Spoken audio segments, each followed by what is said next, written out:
I'm a runner in the night alive.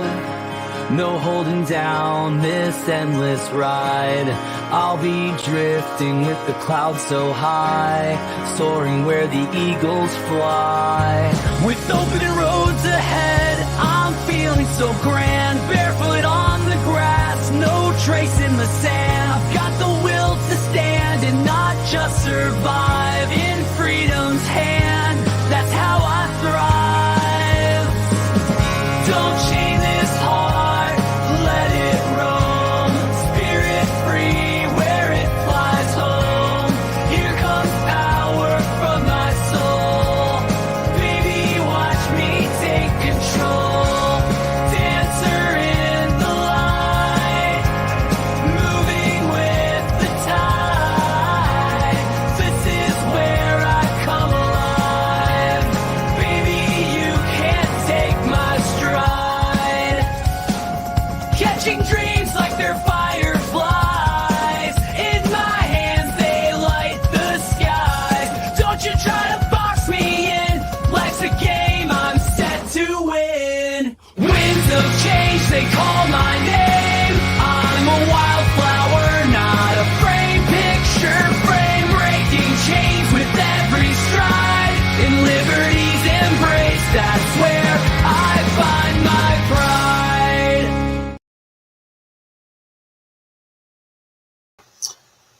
Hello, everyone. Welcome to another edition of Figuratively Speaking. Tonight, I am going to do an unboxing and review of Bobby and Uni from Dungeons and Dragons line. I know they've been out for a long time. I haven't done a review on them, so that's what I'm going to be doing. The other figure will be Hank, and I absolutely love this cartoon. I remember this cartoon very, very well from when I was a kid.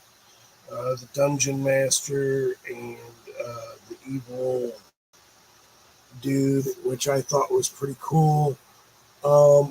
I love these figures, and these figures are pretty cool. I've already unboxed Bobby and Uni. I had to correct something at the bottom of the feet. So at the bottom of the feet, Bobby's feet, where the peg holes are, you can see those, they were not deep enough.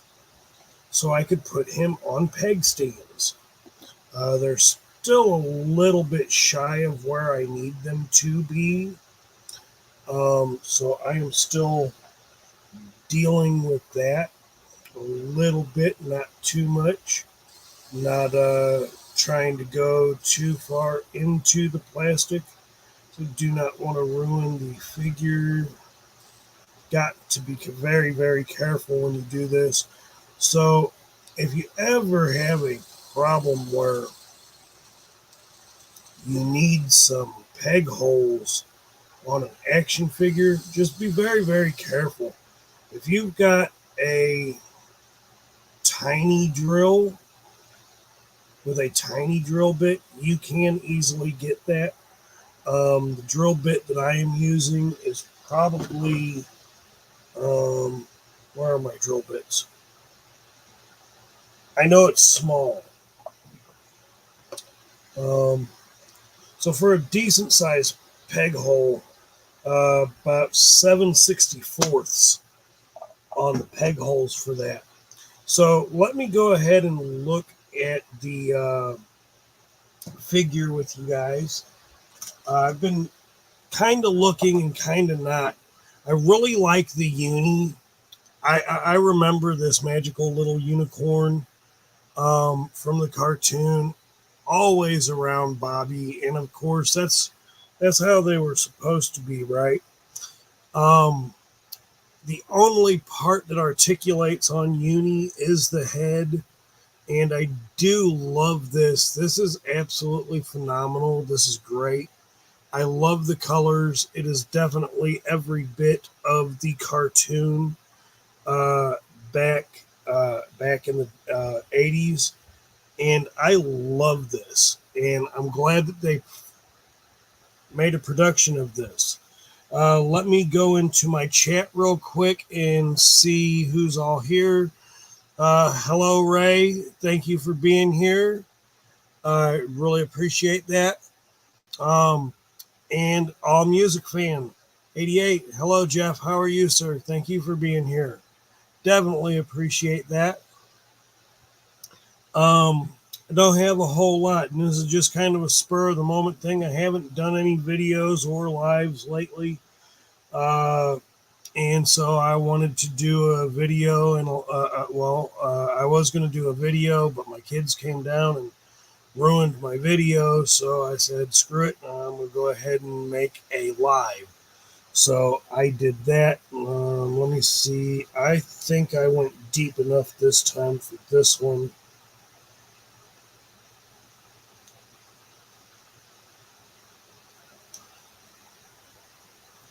Put him in that peg hole. Oh yeah, he should stand nicely now. I've had to play with Bobby a little bit because Bobby was quite stiff, and I didn't want to break him. These figures, they had a QC issue when they first came out, and I don't know if they're still making any of these, and if not, well, I definitely want to at least complete this line here. These are really, really cool. I do like these. I love the paint apps of the skull here. The skull. The Viking helmet here with the horns. That was done really, really nicely. That face sculpt is done very nicely.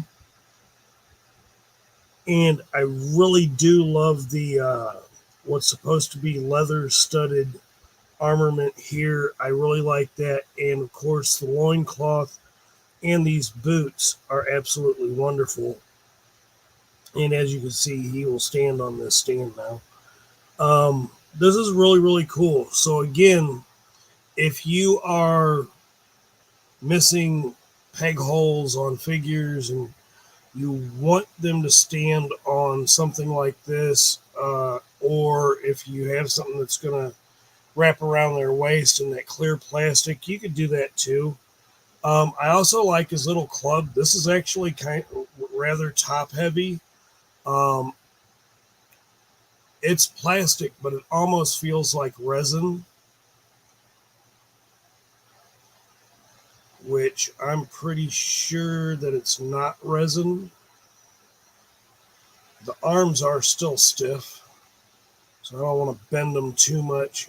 I'll wind up breaking them, and I definitely don't want to do that. So I hope everybody had a wonderful 4th of July. I missed doing a 4th of July special.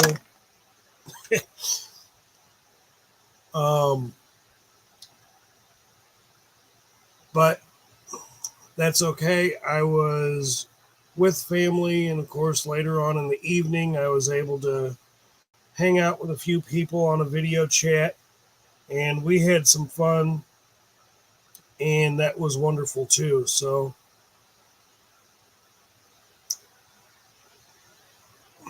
I don't know how I want. Yep, I'm going to wind up losing this. I don't want to do that. What did y'all think about the? What did y'all think about the Dungeons and Dragons cartoon? I thought it was actually really, really cool. I did the same thing with my Diana. She is on a peg stand. Beautiful figure she is. Absolutely love that.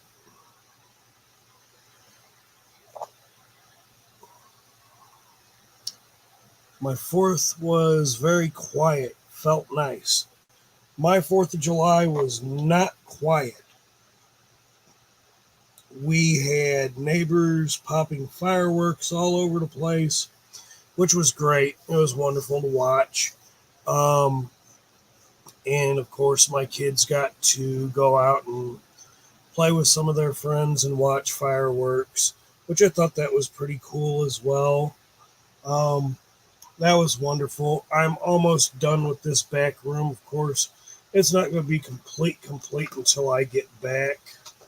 I am going on a vacay shortly, and we're going to open up Hank.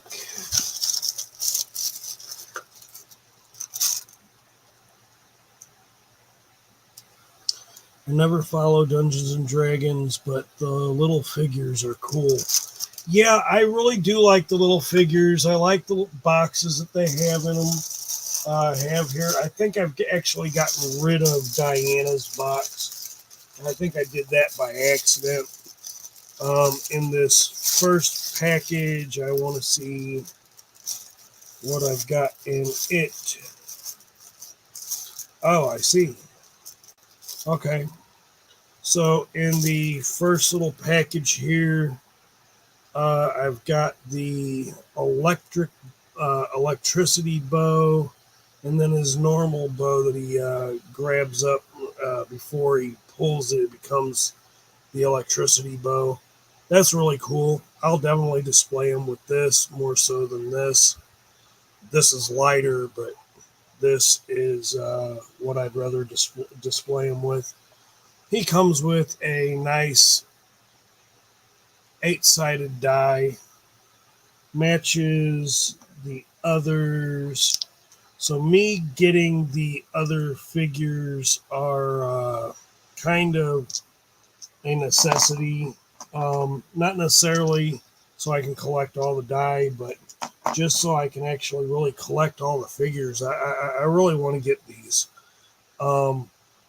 So that's going to be really cool. Let me open up Hank. I think the paint apps on these are really amazing. Again, I know that they had some QC issues, and I'm not going to have the problem with his peg holes on his feet.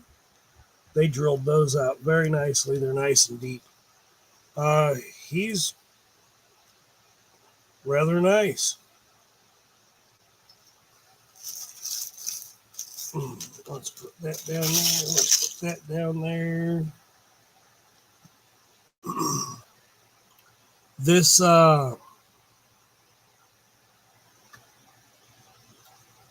collected the Motu Royal Loyal Subjects figures and others too, and they are great just to have on a desk or to take to work. Haha.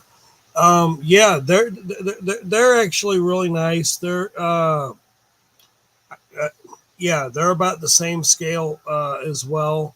I think these probably scale well with not sure exactly. I think some of them are actually bigger. He's got a double jointed knee, but I don't want to. There we go. First time you play with them, you don't want to break it, so no telling if I'll be able to get another one. So yeah, he's got the double jointed knees. He's got great boot cuffs.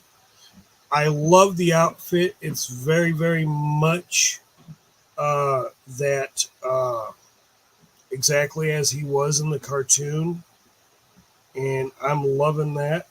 Wrist move, elbows. They're not double jointed elbows, but that's okay. It doesn't have to be double jointed elbows.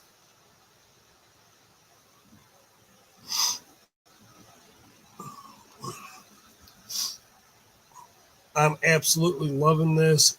He does not have, which is, see, like, Diana has the chest crunch, the ab crunch, and he does not. Bobby did not, and I didn't expect Bobby to have that. And he's just, he's a child, right? So I think all of them in the cartoon technically were children. Really, if you think about it, wasn't none of them more than maybe 15, 16 years old. So at the end of the day, you would have to say, oh, well, they were children nonetheless.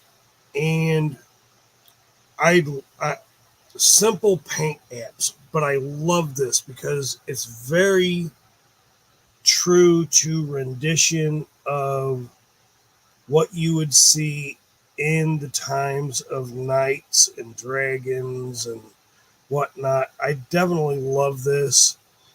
He was the archer, uh, but I love this head sculpt. I love the paint apps on these.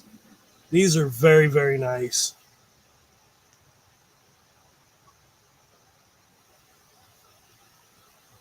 Five-inch scale. Yeah, I, I, I was thinking that they were about 5-inch scale. He's a really, really nice figure. I do love this. And he actually stands about 6 inches, just shy of 6.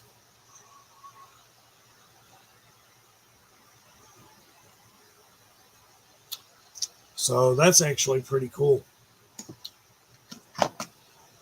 I do love the fact that he's got the hell they call those. I just said it with Bobby's. The knobs on the outfit. I forget what those are called. But this is very, very rendition of what it's supposed to look like. Let's see. He's supposed to. So, see, this is what we're supposed to do. We're supposed to play with our toys. And even if you're just posing them to get a certain way about that, you're still playing with your toy. And that's what it's all about. So, here's that. I don't know if it's going to work the way I want it to.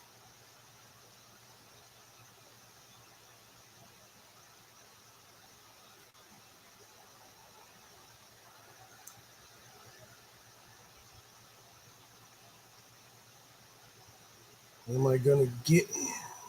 Will I be able to get it like that? Okay. Well, that's kind of close enough, I guess, for the archer. That's pretty cool. Should I turn? You don't get a leg turn like that, but you could turn the boot to the side to make it look like he's turned to the side, I guess. Kind of weird. I wish, see, like, I think Diana has the cut on. No, she don't. I thought she had the hip cuts to where you could make it look like they were standing from the sides. And I think that was pretty cool. I think this is really, really cool. I do love these figures, and I can't wait to get my next ones. I picked these up at Ollie's for a fraction of the cost that they were when they were at Walmart and places like that. And I really do love these. This is a wonderful figure. And I will be placing him on a stand as well. Oh, I got a new arrival. Laxer, hello, how are you? Thank you for joining the stream. Talking Dungeons and Dragons action figures.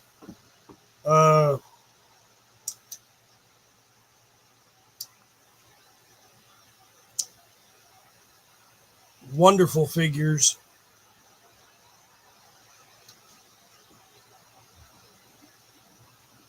I have not done a review on the last episode of Star Wars. I'm quite disappointed with Star Wars, actually. The last episode was more like 50 Shades of Jedi, naked Siths, trying to prove a point, whatever. It's Disney, what the hell are you doing? I don't like it. Don't like it. I guess it's not for me to like, right? So it doesn't matter what I like. But I definitely like this figure. And of course, on the last one, I did this. Diana. She is. I really love her sculpt. Her sculpt is absolutely gorgeous. I definitely love Bobby's sculpt, and I definitely like the sculpt for Hank here. Really good. And of course, Uni. I really love it. Very, very nice. Great job on these. And I can't wait to see if I can get some more sometime soon. I don't. I do have some other things that I would like to unbox, but I did say D&D. I love this cartoon. Why it took so long to get some toys out of this toy line or out of this cartoon is beyond me. But we got some toys out of this toy line finally, and I love it. Can't wait to get my hands on a Dungeon Master, the little wizard dude, and I don't know. Well, I'm again. Let's see. Yeah, the Acolyte is a total disappointment. Look, if I was OSHA, I know it's not, but she's not a Jedi, right? She quit on her own accord. If I would have had that lightsaber to that dude's freaking throat, I'd have cut his fucking head off and ended it right there. You don't need an Acolyte.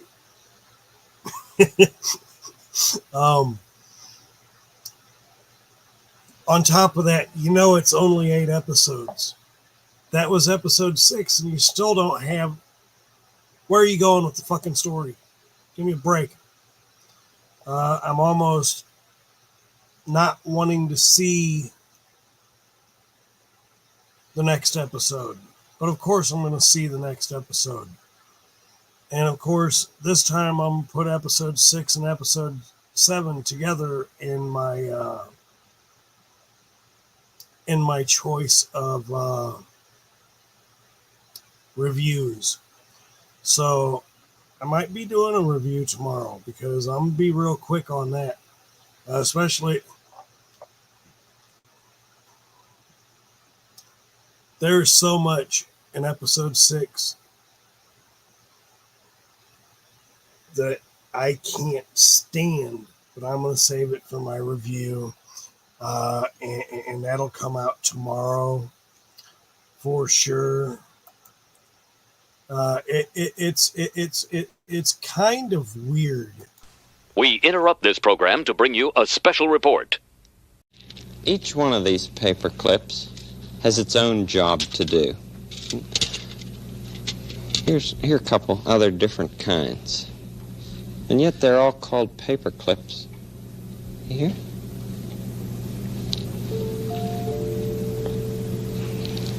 And here's another one.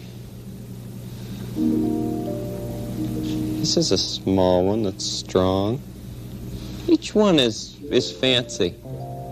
In its own way, just the way each person is fancy in his or her own way. Some are fancy on the outside, Some are fancy on the inside, yes sir. Everybody's fancy, everybody's fine. Your body's fancy, and so is mine. Boys are boys from the beginning. If you were born a boy, you stay a boy. Girls are girls right from the start. If you were born a girl, you stay a girl and grow up to be a lady. Everybody's fancy, everybody's fine. Your body's fancy, and so is mine. Only girls can be the mommies. Only boys can be the daddies. Yes, sir. Everybody's fancy, everybody's fine. Your body's fancy, and so is mine. I think you're a special person, and I like your ins and outsides. Everybody's fancy, everybody's fine. Your body's fancy, and so is mine.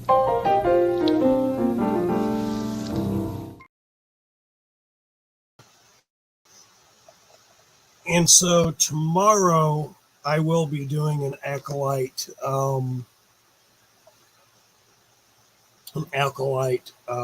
review, but hopefully this week I will get to doing a G.I. Joe review. I've had these forever, unboxing and review on Tomax and Zaymot. Again, I've got enough toys, even though I am without employment at the moment, that I can still do reviews and whatever. It's just going to be things that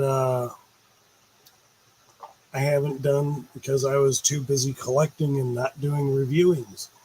And that's somewhat how that crap happens sometimes, unfortunately. I love Mr. Rogers. Miss that man a lot. He kept it very real.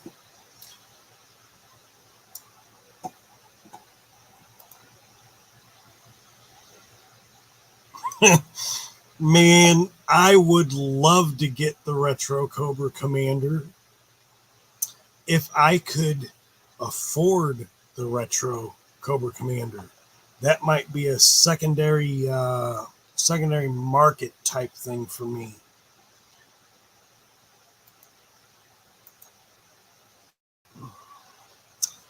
Even though it's not the hooded version yet, we will never get the hooded version. I proudly say that we will never, we will never get the hooded version. Lack, thank you for stopping in, sir. I definitely appreciate it. I will see you next time, brother, or I will see you on your review tomorrow of the Alkalite.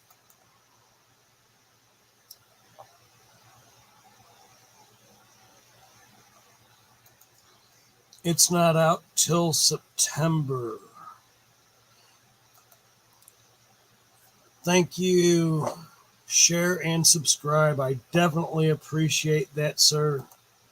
I didn't put my thing out here. I should have, and I didn't. So yeah,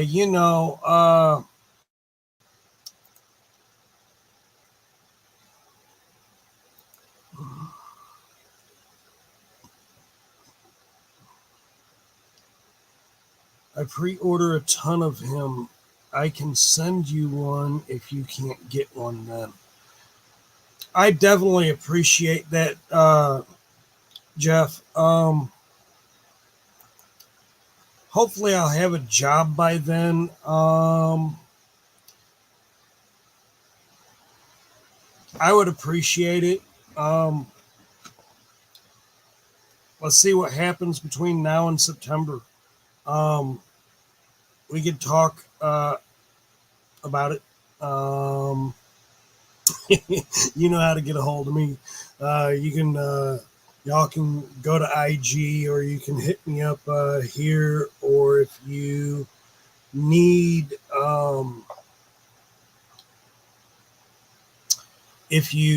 to contact me, I do believe my email address is somewhere on YouTube or Facebook. So let's see. I'm trying to find a better job too. Yeah, I heard about what had happened while you were at Wally World and the whole accountant thing. Not to put your business out there, but I thought that was wow, not cool.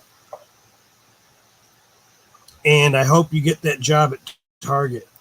I truly do. Waiting to hear on your start date. That's always awesome. I absolutely love that. I've had 4 interviews in the past week, and I have heard nothing back from any of the places that I have applied for. The first one that I went to was Pepsi, and that was for their warehouse job. The second one I went to was Amazon. Third one I went to was actually Target. And another one that I went to was Ollie's. And they're getting ready to put a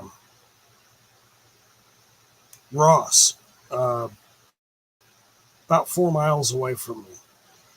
So I've got an application in there. Hopefully I'll hear something from them before the store opens. Who knows? Let's see. So I will have that. I've already got one.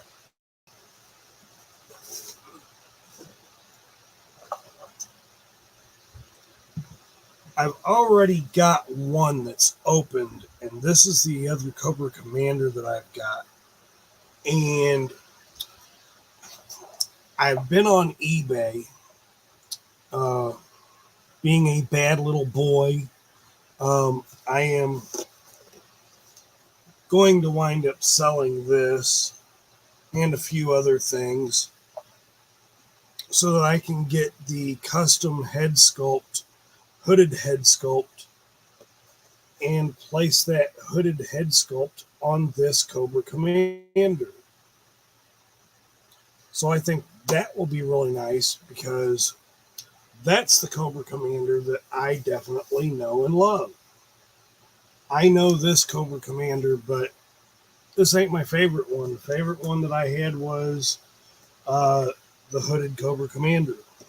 And of course, I've got the Snake Eyes version of this Storm Shadow, and I've got this particular Storm Shadow.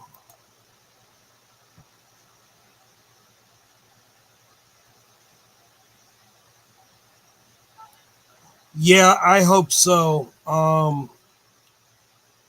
By the end of the week, I won't be taking any phone calls. I will I will be on my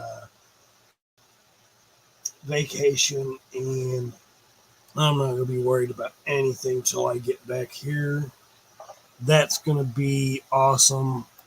They can leave a voicemail or whatever. I have that Cobra Commander 2. When the new retro one comes, I'm getting rid of the first release one. Oh, wow.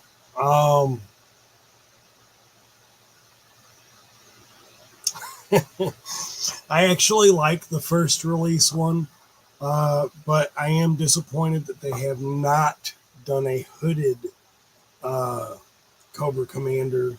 That's the one that I'm really looking for. And there is, there's a few people out there that do 3D printing of like custom heads, whatnot, whatever. And that is a custom head that I want. I don't necessarily want to pay $40 for the head sculpt, but to make a different Cobra Commander, that's just what I might have to do.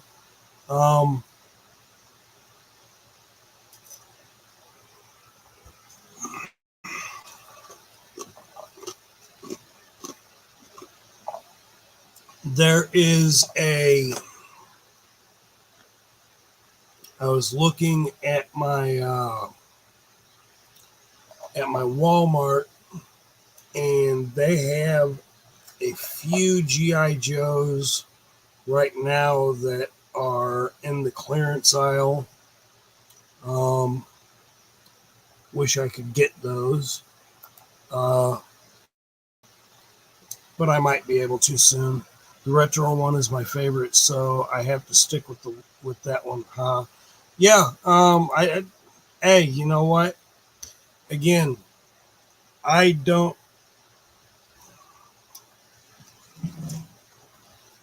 This is the Dusty that I know and grew up with. This is my favorite Dusty. But then seeing this Dusty and what he looks like on the other side of this, I like this Dusty too. So I decided to keep both. I was originally only going to get this Dusty. That's the Dusty that I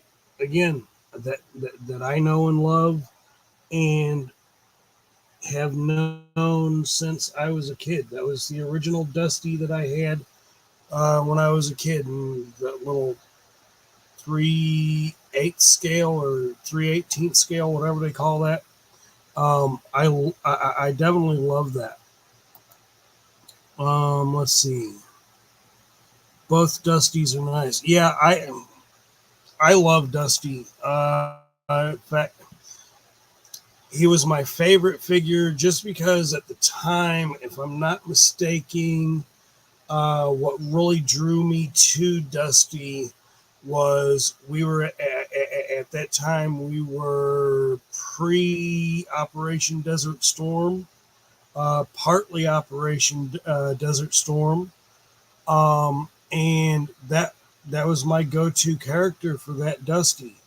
Plus, I just liked the outfit and that he had the helmet with it was almost kind of Star Wars-ish, and I loved it. Radical Toys. Hello, Adam. Thank you for being here. I appreciate it. Glad to see you here. I going through what I did take out. I grabbed a Hank on my one review earlier. I've already done one on her. So he joins Diana, and also joining the mix is Uni the Unicorn and Bobby. Love these figures. Love them to death. I love the cartoon. Speaking of the cartoon, I found some of the cartoons here on YouTube. So guess what I'll be doing later?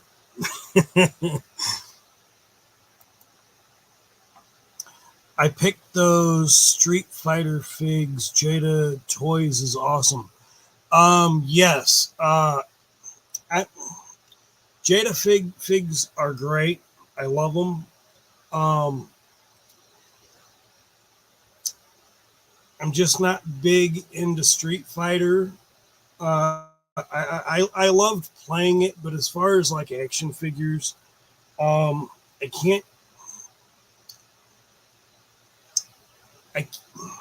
just can't bring myself to pull the trigger for it. If I did pull the trigger, which would drop me into which would drop me down another rabbit hole, I would have to get a Kuma. And that, because that is my favorite evil character. Hello, Rolando. Thank you for being here, sir. I definitely appreciate it. So yeah, you know, I was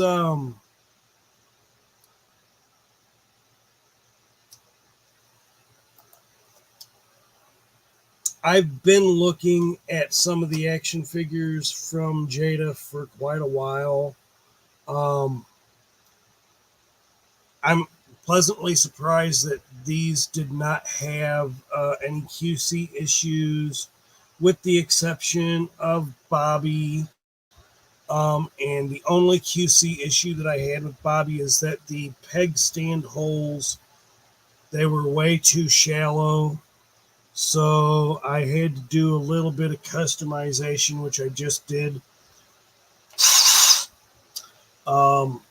Drilled the peg holes a little bit more deeper so that I could get that going on there, and I absolutely love it. Yes, they do the Mega Man ones as well. And I do like the Mega Man figures. I'm not even going to stunt on that.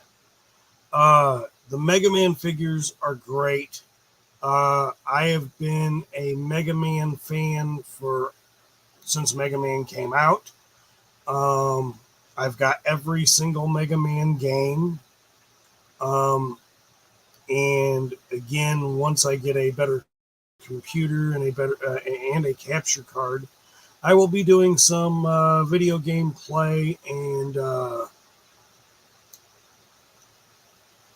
doing some video games. That's going to be great. And saying hello in the chat. I just I spent the last day and a half. I have the SNES Classic and the Mini, and I had hacked it. And I did something really, really stupid the other day. I tried to upgrade my my format on it, and good thing is I didn't brick it. But the bad thing is I had every single game on it, and I forgot how I did it, and I know what I used to do it. But now all of my scripts and all of my data files on it are out of sync. So now I've only got about 60 something games on it. I got to figure out what I did with it, and eventually I'll get there.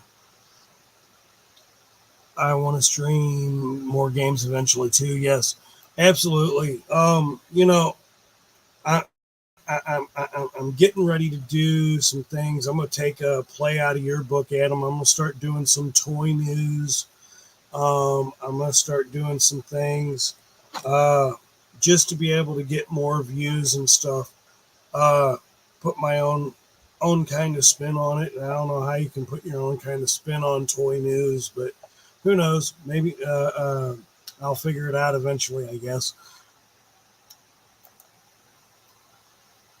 I turned my Wii into a retro console, all Genesis. I did the same thing. My Wii has Genesis, NES, SNES, Wii, GameCube, Sega. I've got, what else did I put on that damn thing?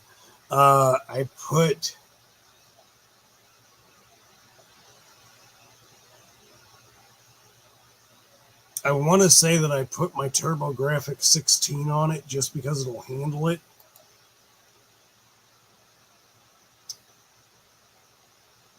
Yeah, absolutely.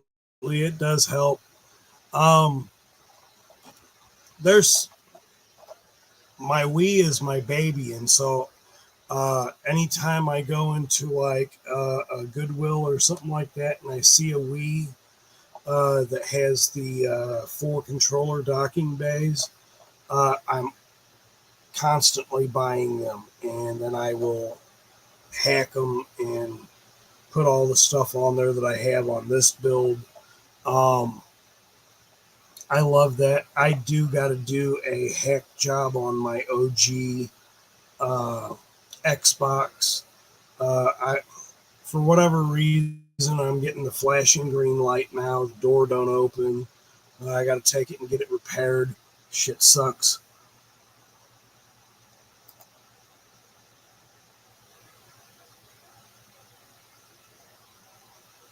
Yeah, absolutely. I've got the PlayStation Classic, the PlayStation Mini. That's got every PS1 game on it, so I don't need to put that on my Wii. As far as the N64, I've got an N64 sitting right there on my table over there. It does still work. Uh, and I've got a few games, a few really, really good games. And I started getting some of them, but then I stopped collecting them. I really stopped collecting on the video games around the pandemic because the pandemic, man, game prices went ridiculously high. Why, I do not know. What Voltron set did you have? Oh, I still have it. It was that's the 1984 Voltron that they did. So that is the newest one, but it's the 84 Voltron edition. Pull that there. That is this set.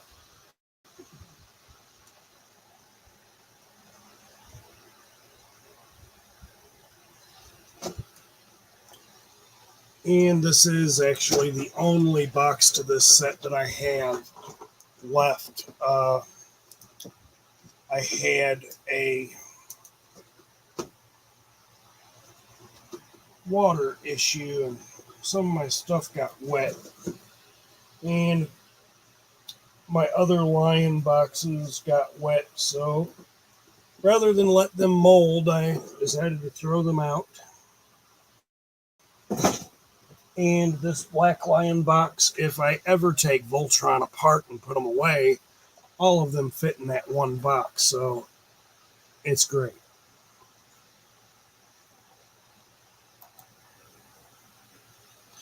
Been collecting back at games, but I have a local store so cheap on PS3 and PS4 games.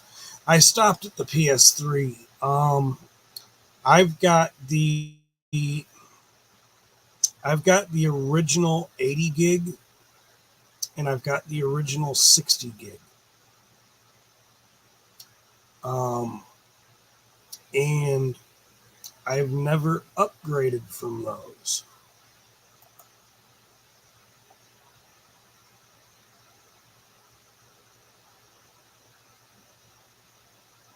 The Lions do not come with the pilots. No.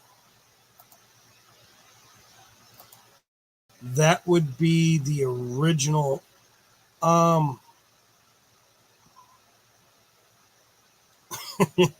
Nice. Just got the PS5. Look, I've got games for the PS4 and I don't even own one. And of course, the only games that I've got for the PS4 are the Resident Evil games. So I've got the remakes and I've got still in package Resident Evil 7, which was, I don't know, is that like the beginning before Village or whatever? I don't know. But I liked that, and that was actually really, really cool. So I've been a big Resident Evil fan ever since Resident Evil came out. Not the wasn't the first zombie apocalypse game, but it was the genre of survival horror that definitely made me take a peek, take a look, play the game. Even for the tank controls that the original PS1 had, uh, I still can't play the original Resident Evil uh, in the dark. I'm damn sure not playing it down here in the basement, even though I know I'm completely protected from the outside, and that there's no such thing as zombies. But between the music and and the whole nature of the game, yeah. Dino Crisis is another one of those games. I absolutely love it.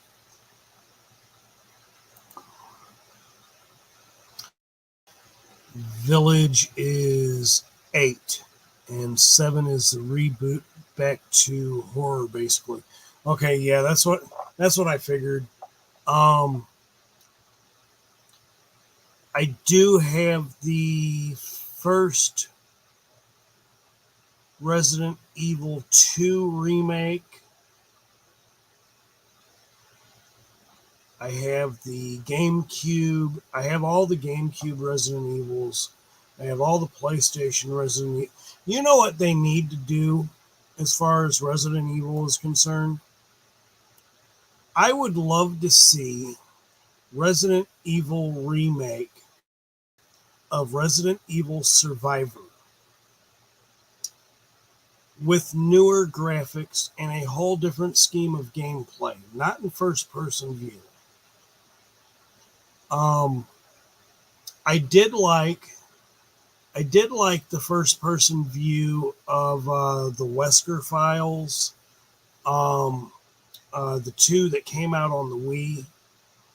I did like those. Those were interesting. Gave a different perspective.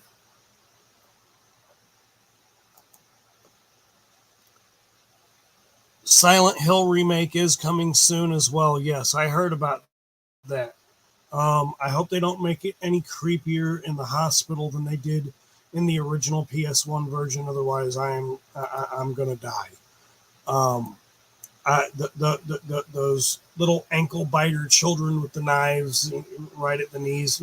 No, I'm good with that. They do need to remake Dino Crisis. Absolutely. Yes, absolutely. Uh, you know, there are so many games that I really do wish they would make remakes to. But at the end of the day, I I don't know if we'll get a Dino Crisis remake. Um, I'm hopeful for it, but Dino Crisis was kind of one of those. I think Dino Crisis really, because if you remember correctly, now I remember this when Resident Evil 3 was getting ready to come out.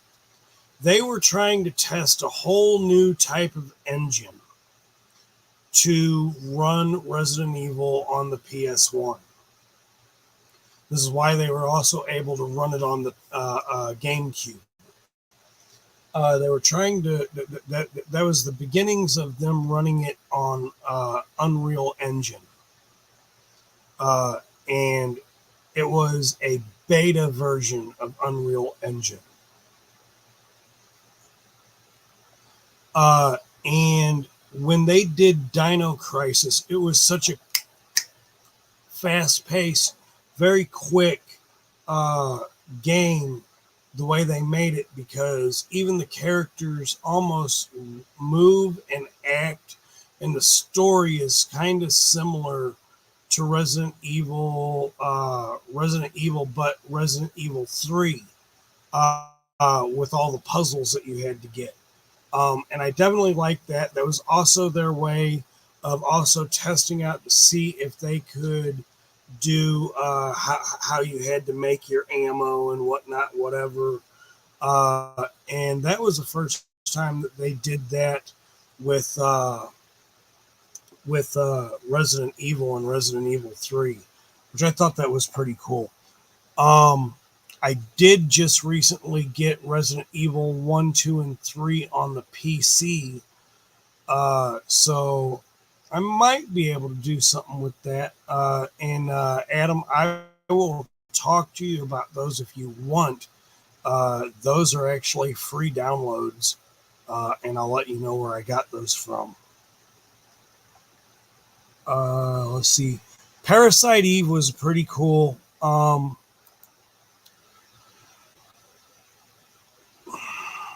I like the original formula. It was different. I liked the story. It was definitely different. I would like to see a different rendition of Parasite Eve. Different gameplay entirely for the way that game was. If they would have done it not so much like making your choice, there was a better way to do that game to me. But I'm glad with what we got. Happy with what we got.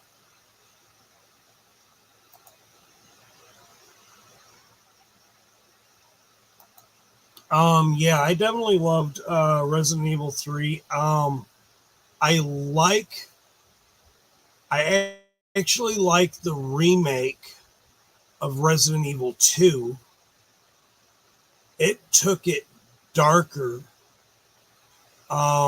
The remake that they just, I think they did a remake of 3 as well. I haven't played it. I've seen, I think, some videos on it. That Nemesis is amazing. That's what really made me love Resident Evil 3 was the fact in 2 you only got to, there were only certain times that you got to run away or fight Mr. X. And with 3, it was kind of done the same way, but you had several boards. If Nemesis chose to follow you or you just didn't move fast enough, he was going to screw you some way, somehow.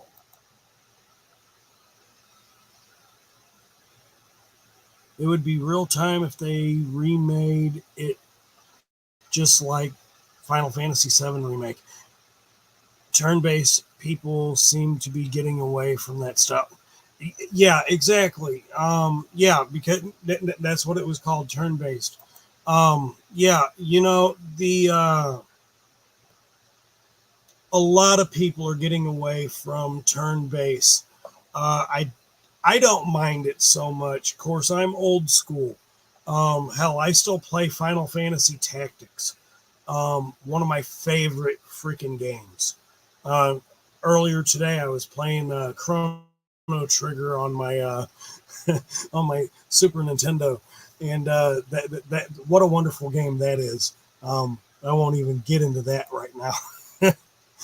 But it's great. 2 is my fave just because I love Claire. Yeah, Claire is great. I like Claire. I like mixing up the stories, rearranging the story. So like sometimes I'll like to play Claire's version first and then do Leon's, because in order for you to really know the whole real story, you've got to play Leon, then Claire, then you got to play Claire and then Leon, because stories are somewhat the same, but they differ. The arc definitely differs. It's kind of like what I love about the OG Xbox. Favorite game on there. They're getting ready to do a remake of Fable. That's going to be sick. I definitely love that. Only games I played were sports and game shows. Jeff, I could hang with you with the sports.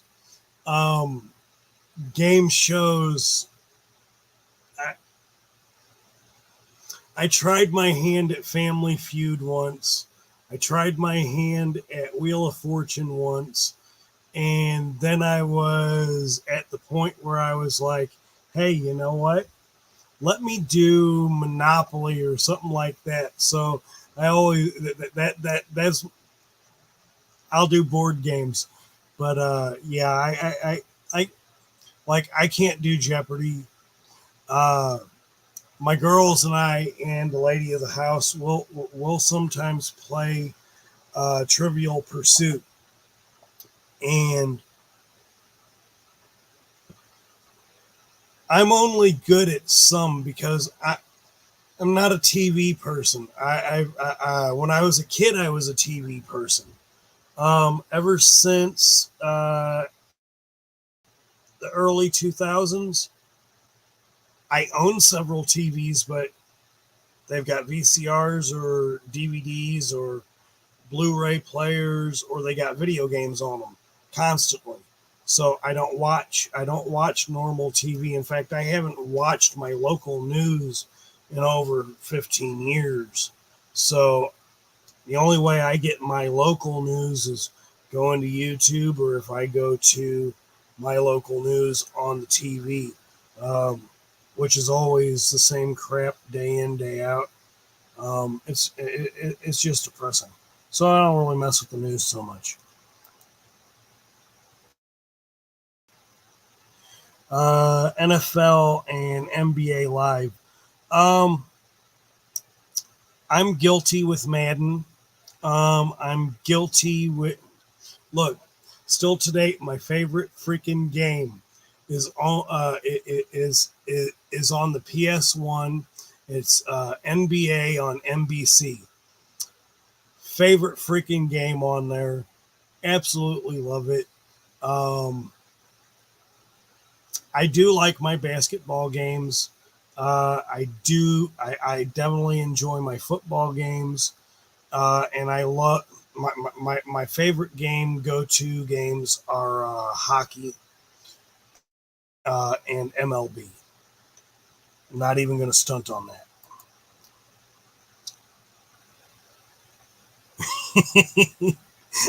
I can't do those games. Feud and Wheel of Fortune. My mom used to love Wheel of Fortune. Family Feud. I can watch Family Feud now on TV if as long as it has what's his name on it? Steve Harvey. I sometimes the people that they have on there is just great. NBA on NBC. I have that game. Yeah, I'm so good at that game that I can take. I've got it now to where I have. I guess you could call it a cheat because like my kids can't beat me at that game. I've got a hot spot for both of my players, and I always use the mascots, right? So my mascots are I've been playing it since it came out, and I've gotten so good at it that my hot spot is like just a little bit further back than half court, and every time I put it up, score. It's great. I absolutely love it. If Days of Our Lives had a video game, Mom would get all over. Uh, you know what? Days of Our Lives. I I won't stunt. I had an ex girlfriend that got me into Days of Our Lives. Um,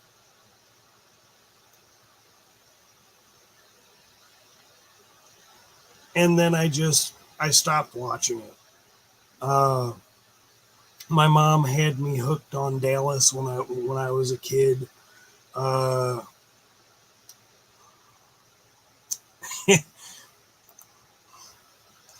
Steve Harvey has been the host the last 13 years. Yeah, very very true. I forgot who I forgot who in the who hosted it before Steve Harvey. I forget.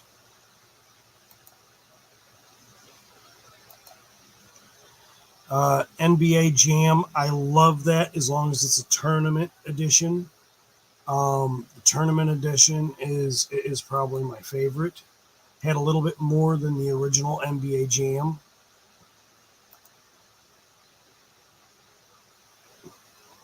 Absolutely, jam it in. Let's see. Richard Karn from Home Improvement. That's right. Very, yeah, absolutely. Um, so I was playing on this earlier today. This is also hacked. um, I don't have a system in my house that's not hacked for some reason.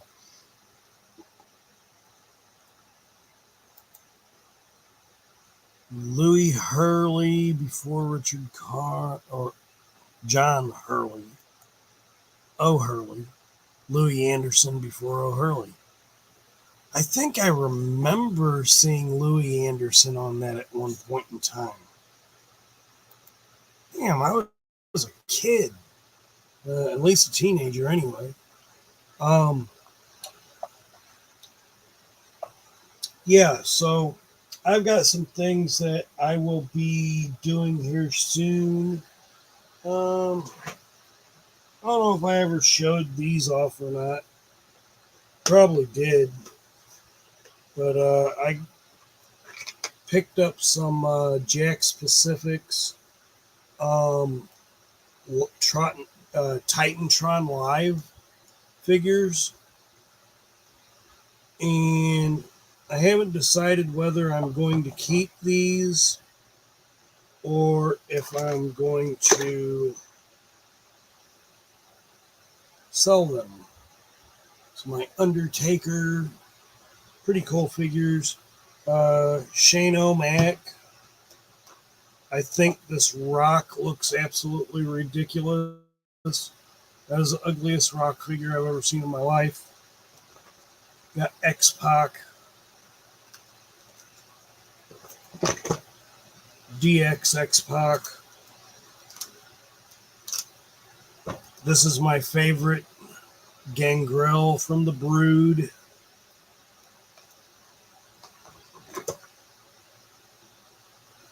I take that back. This is the ugliest rock.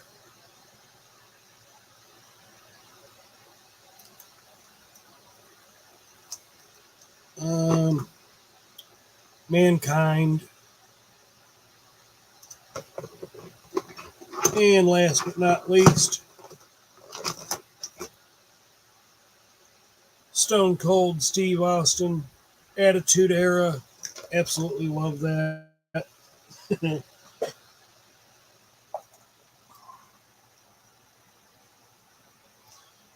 Those are some figures that I haven't decided exactly what I'm going to do with those. I did a small stop motion video that I'm working on now using this man right here, Bray Wyatt,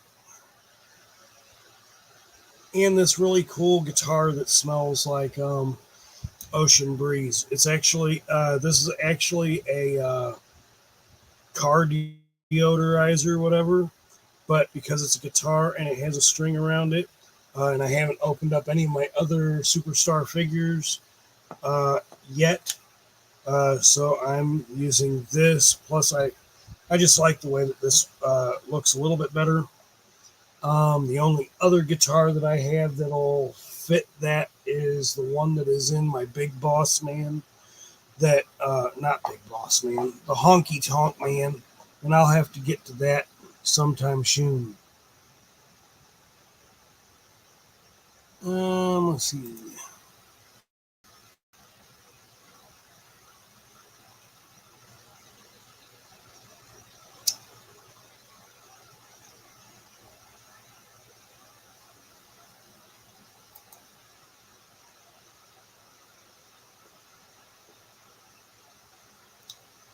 That I wouldn't mind getting.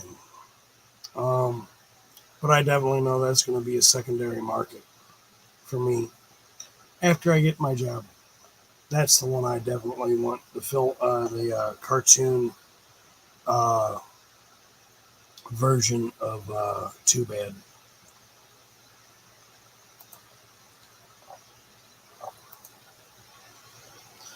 Wasn't Mr. Perfect a Walmart exclusive? Yes, he definitely was. Uh, I I do have him. Um,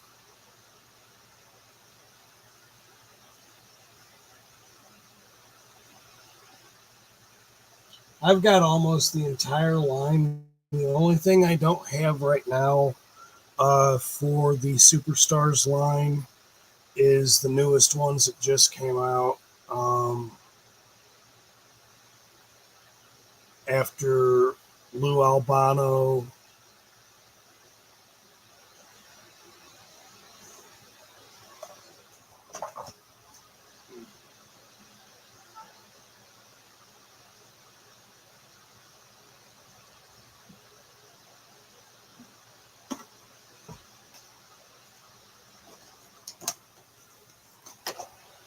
After Captain Lou Albano and Van Vader, or Vader, whichever you want to call him.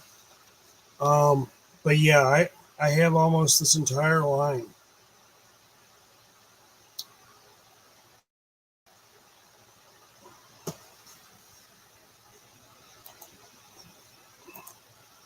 Definitely one of my best, one of my favorite toy lines is definitely these WW Superstars. Absolutely. I've been teasing. I've been teasing an unboxing and opening of the natural disasters for a very, very long time. That will be coming up. And that will be coming up soon. I definitely want to open those up. Definitely want to open these up. I'm an opener. I keep very little on card.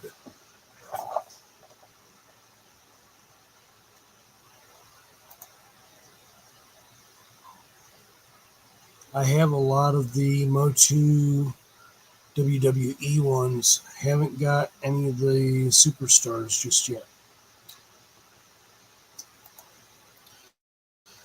Yeah, I've got the entire set for WWE Masters. Uh, I definitely love that.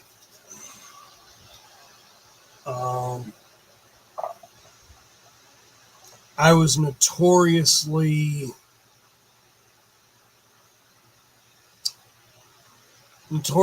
I was spending money that I probably shouldn't have spent in order to complete that line, but I didn't want to miss out on that. Only ones I have on card are some of the extra origins. Yeah, I've actually been selling a lot of my extras as far as origins goes. If I have extras of it, I'm letting it go right now. I have to. I love the WWE Motu line. Yeah, Masters of the WWE was great. Actually, technically, it didn't. I don't consider it an end. When Masters of the WWE, that the version to make it look more so like Masters of the Universe. So I'm glad we got the Snake Mountain ring. I'm glad we got the Gray Skull ring with those. I'm glad we got the figures that we did because they came with extra accessories. That was fantastic. I'm glad that we got different versions of a few figures. That was definitely something that I liked. I recently got quite a few of the Motu ones. They're great. Christina just got Undertaker glow in the dark. Okay, yeah, that glow in the dark Undertaker is sick. I love that. Absolutely love it. And it's definitely one of my favorites. I think the Motu WWE ones will be more sought after in a few years. I thoroughly agree. But if you really stop to think about it, these are no different. These are still basically on the same. They've got different bucks, which I'm definitely loving that because if I can get a few more bucks with the chubby buck, I can custom make some other Motu figures. Pull straws.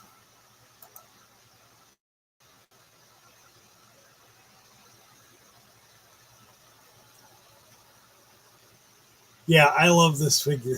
I absolutely love that figure. Vader was. Look, wait. If I go start talking about if I start talking about WWE and how I feel that they did not use certain wrestlers the way they should have, which they didn't. They were notorious for it. I don't think they used Hacksaw Jim Duggan the way that they should have. I'm still waiting to see a Hacksaw Jim Duggan and a Big John Studd. That would be awesome. We got Muhammad Ali. I'm still looking for that one. Ridiculously looking for that one.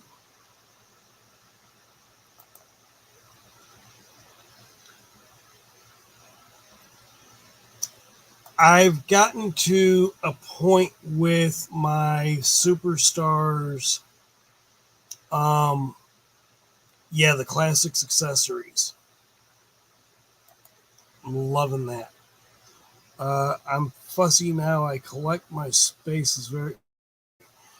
I agree. My space isn't necessarily limited right now. Not yet. But I'm still nitpicky on which figures or what I'm choosing to collect. Because if I keep going about it the way that I have been, I'm gonna be out of space real quick. So I've got to be nitpicky on what I really like. I was in that bad habit of I would buy some things that were not necessarily nostalgic to me, but I did remember having them for whatever reason. Like there's a GI Joe out there that's a Cobra figure that I absolutely want, and I want it so bad because that has nostalgia to me, for me, and that's Big Boa, the boxing Cobra uh, figure. I love that figure. I've always loved that figure. Um,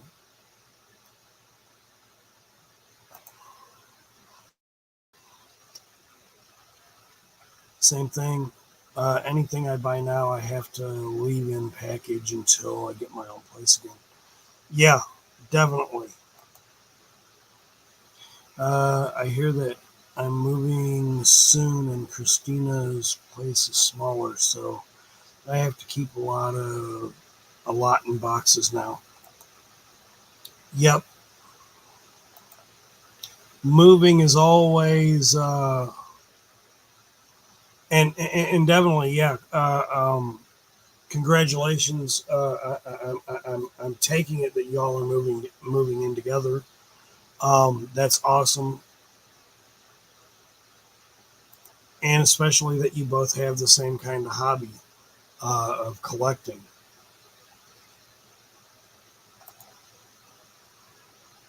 I have a lot to overlay. Man, I've gotten so much stuff. Uh, I've gotten so much stuff that I have to start shedding some things, um, just because of finances at the moment. Jamie, hello, how are you? Thank you for being here. Yeah, so it's it's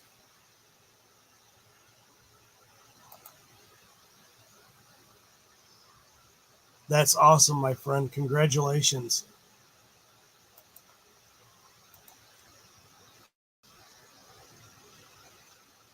Christina loves video games, so we gonna get along. Yep. Yeah. I know the last. I have to catch up on the last couple of videos that you've done. Um, I have been in and out of YouTube for the last couple of weeks. Um,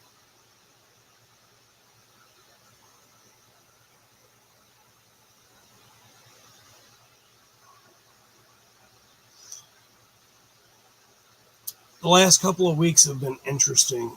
Trying to find work and just some things at home, dealing with and dealing with a few things. Uh, Neither here nor there, but I'm here. Um,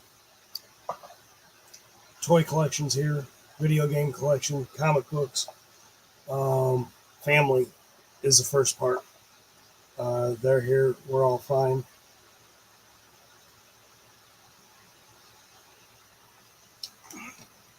And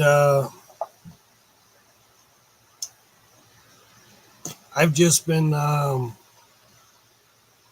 kind of keeping to myself a little bit more than normal. But that's all due to the fact that I am trying to find work. And I kind of like, call me a little intricate, I guess, when it comes to this.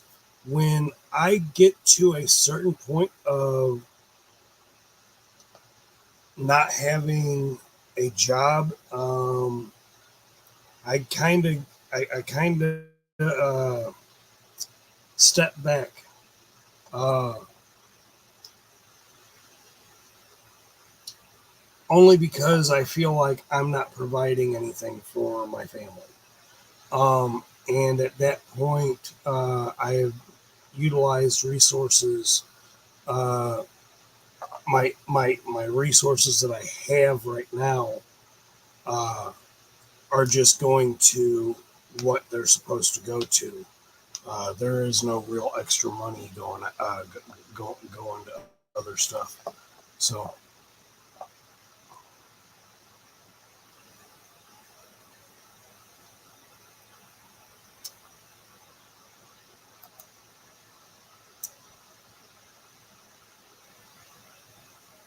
just checked Amazon for Retro Cobra Commander again. Release date is October. Yes. Okay. So it's gotten pushed back further. Cha-ching. I've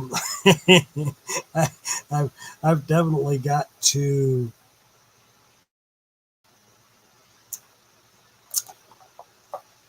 Hello, bud. How are you? I am doing wonderful tonight. Showing off some figures. These are really cool. Talking about some video games, whatnot. Still looking for work.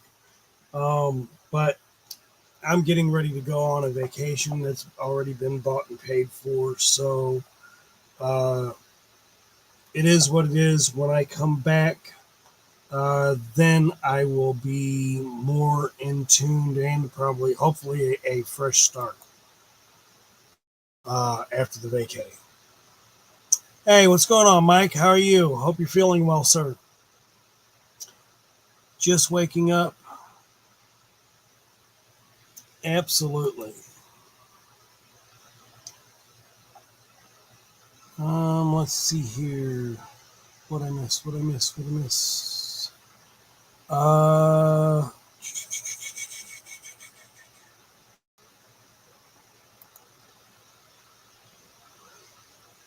Yeah, I really do. And, like, I was hesitant to buy these when they first came out because of the QC issues, and I didn't want to so much deal with QC issues, and I'm happy that I didn't have QC issues with these. She was the first one that I picked up, and I love this particular figure. She's absolutely gorgeous for her figure, and I just absolutely love it. And why we are only just now getting these toys at this time, it's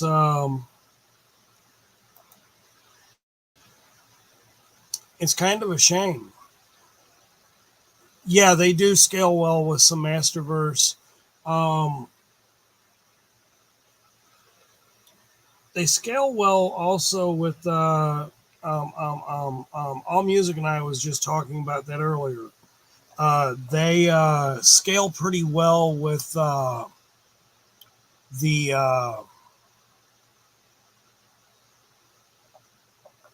damn having a brain fart.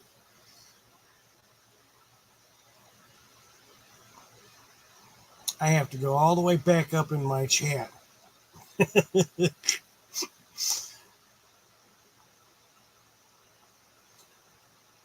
It was the loyal subjects. Some of the loyal subjects figures because of the scale that they are.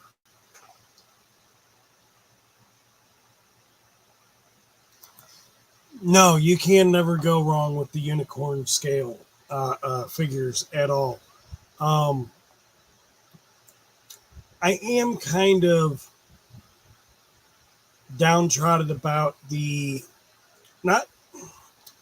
I wish the legs had articulation, at least the back legs, maybe the front, to be able to make them go upper or whatever.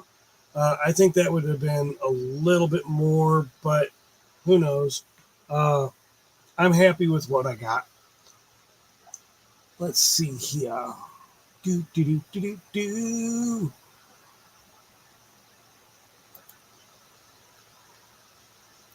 Mike, I only got Bobby. I picked these up from Ollie's.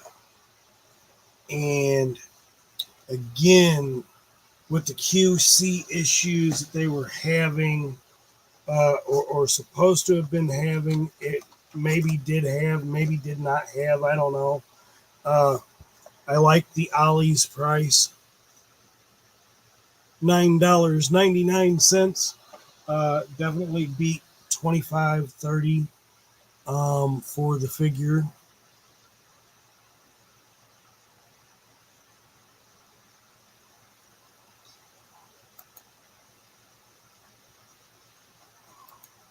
Let's see here. I'm behind in the chat.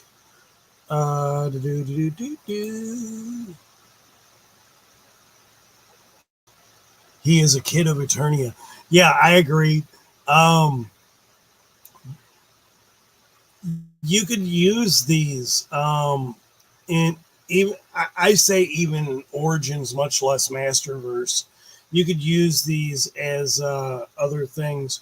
You know, that's why I like some of my Final Faction figures, because some of my Final Faction figures, like the Karn little figures, like the little spiders and shit, uh, I like using those as little creatures inside, like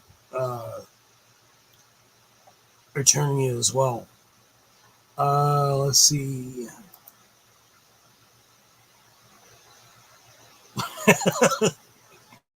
I'm gonna take that right off the screen. Let's see. Marvel Legends.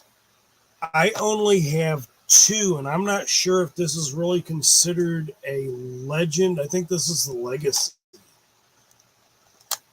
But I've got Black Panther, and I got his sister Suri um, in this scale.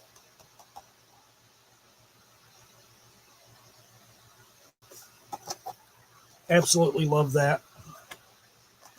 I might do an unboxing of that sometime soon. There are a few figures that of that I have not um, shown that are on the wall, but I've never I've never unboxed them. I have no real want to unbox them. Uh, I don't know why. Yeah, I only get like one figure a month now. I just bought the Turtles of Grayskull Casey Jones. That is a figure I want. Um, the TOG line, I want to collect the whole thing, but again, I have to be picky of what I'm getting. And I definitely want Casey Jones. I definitely want the other version of Leonardo. I liked the Michelangelo version. I would definitely keep him without the hair sculpt in it. Um,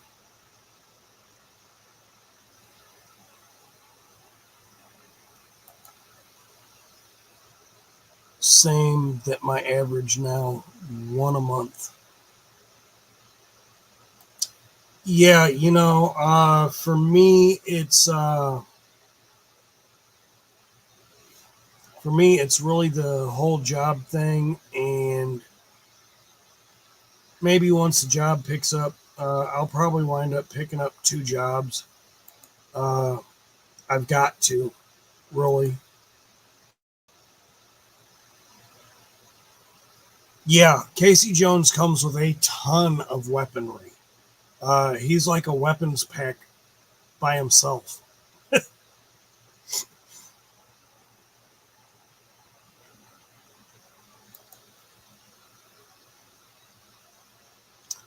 Yeah, I definitely want to see what you got coming along with that, bud. Absolutely. I want to see the customs for it that you do on it. The customs that you do on the customs that you do, they're amazing. I definitely like them.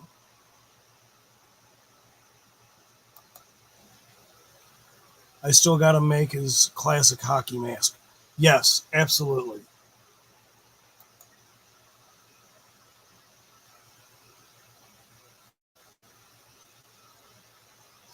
Buddy, do you make soft goods?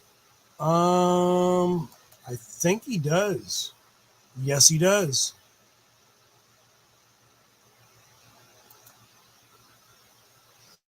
I can't wait to start this freaking.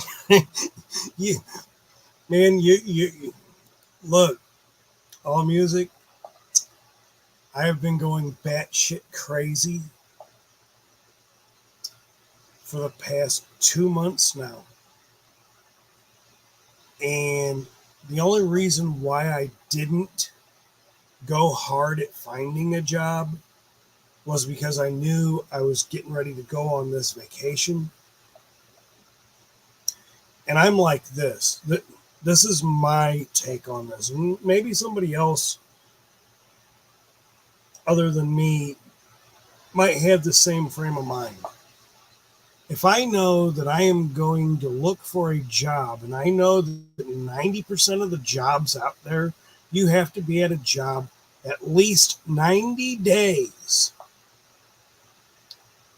either before they will take you on full time or they will keep you. If you miss one day, you're gone. The fact that I knew that I was going on a vacation in which I'm going to be gone for a little bit of time,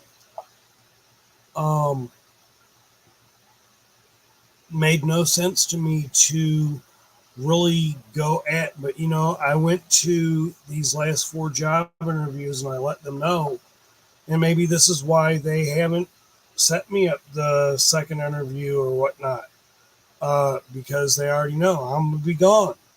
And when I come back, maybe they'll give me a call after I come back, because they already know. I told them straight out in the interview, I've already paid for this, bought and paid for it, and I'm going. There is no ifs, ands, or buts about it. Let's see. It's the first thing I thought about when I saw Casey. Let me see.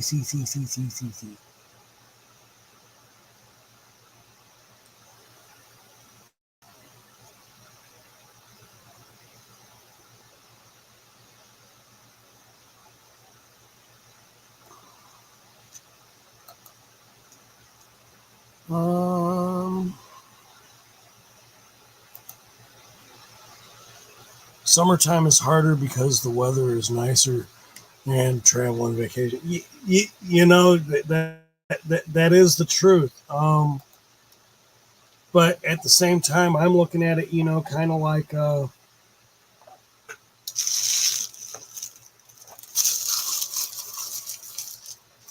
why am I looking for work?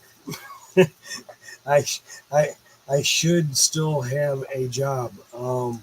And granted, I know the situation that had happened between the last couple of jobs that I had, and I walked away from those, and I don't regret it. I just don't regret it. Retail fucking sucks, and being a store manager at a retail place fucking sucks. They expect you to work more hours than they're going to pay you for, and I don't work like that. If I'm working for you, you're paying me, and we're not talking beans. We're talking you're paying me, or I'm walking, and that's exactly what I did. I walked.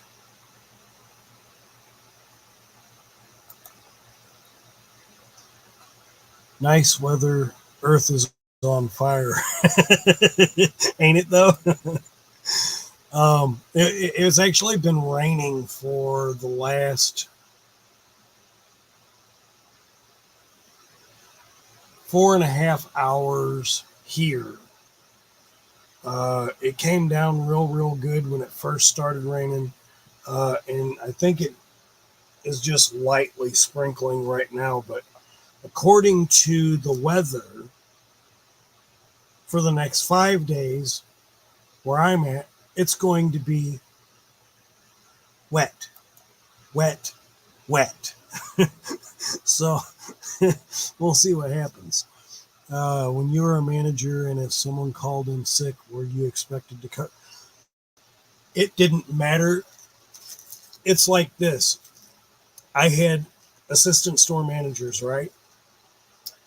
And when my assistant store manager told me to my face, this is your store, you have to cover it, not me. And both of them said it. So I got to that point where I was like, I'm working 80 hours a week and I'm only getting paid for 48.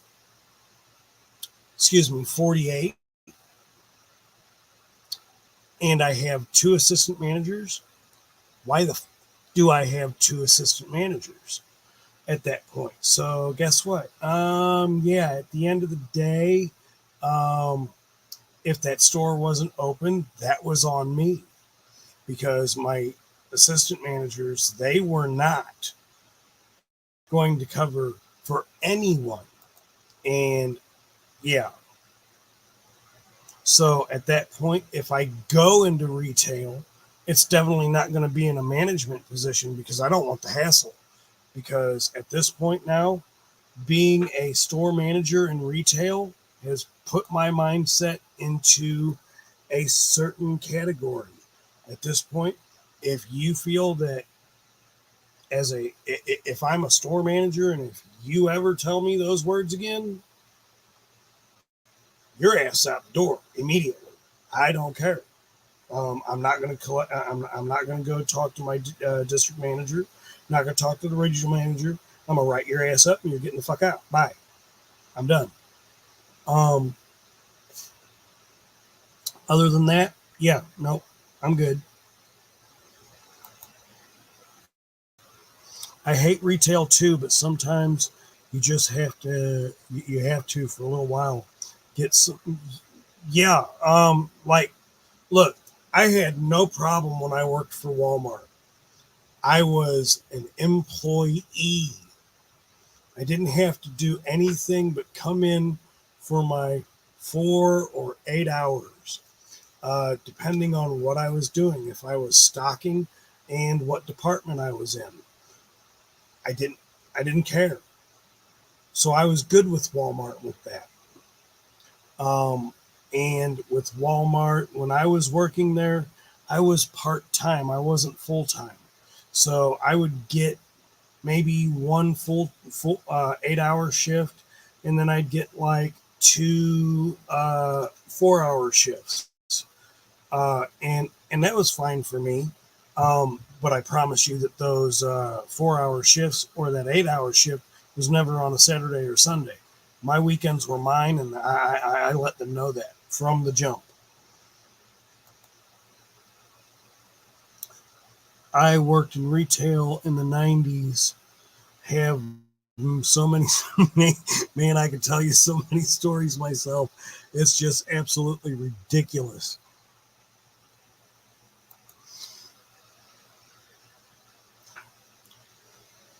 I will say this. My district manager, when I was working at Dollar General, I know this was the wrong way to quit, but I got so tired of the bullshit that he threw my way. I went in on a Saturday morning that I was scheduled to work to open the store. I went in for one purpose and one purpose only. That purpose that I went in for was to make sure that all employees got paid for that week that they worked, for their 2 weeks, because the following week was pay week. So I did my payroll, and I got there at 6 in the morning. Store didn't open until 8 o'clock. Got there at 6 in the morning, did my payroll, did all the other stuff that I was supposed to do, had the store ready to open, and then I thought about it, and then I wrote my I quit letter, left it up front, keys at the door, locked the store up, walked out the back door,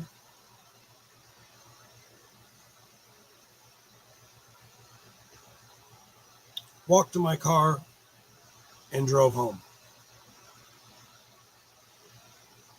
I'm good. Have a nice day. I do not want to work there no more. And then I went back to Dollar Tree, and I didn't do them the same way, but I got tired of their bullshit, and I got tired of the district manager's bullshit on that too. So I said, fuck it. And I just never returned after having my surgeries.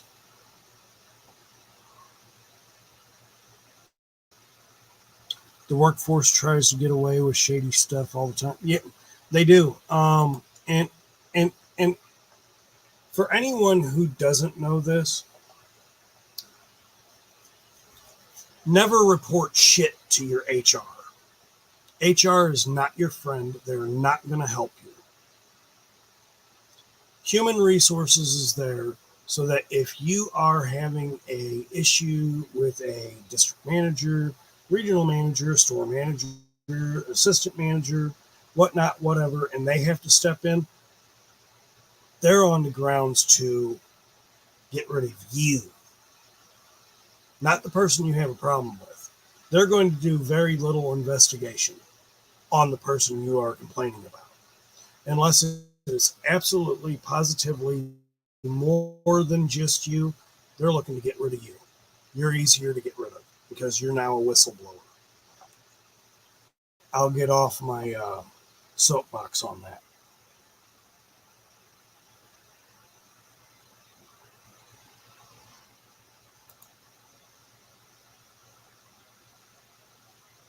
Thank you very much. Don't even let them in. Talk to them from the outside of the door. If they're on outside, talk to them from the inside of your door. Don't even open the door.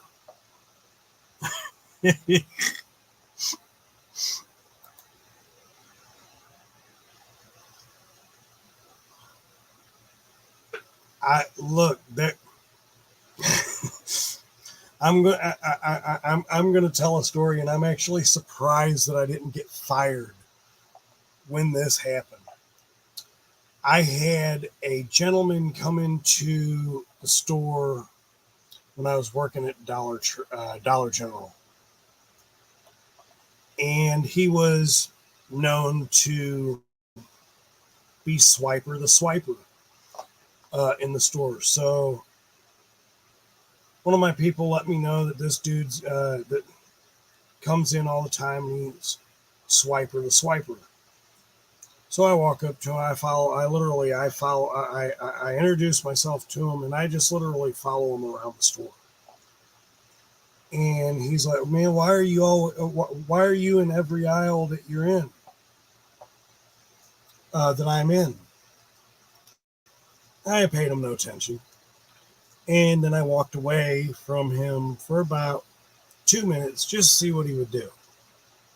And he did exactly what I thought he was going to do. He starts walking towards the front of the store, towards the doors.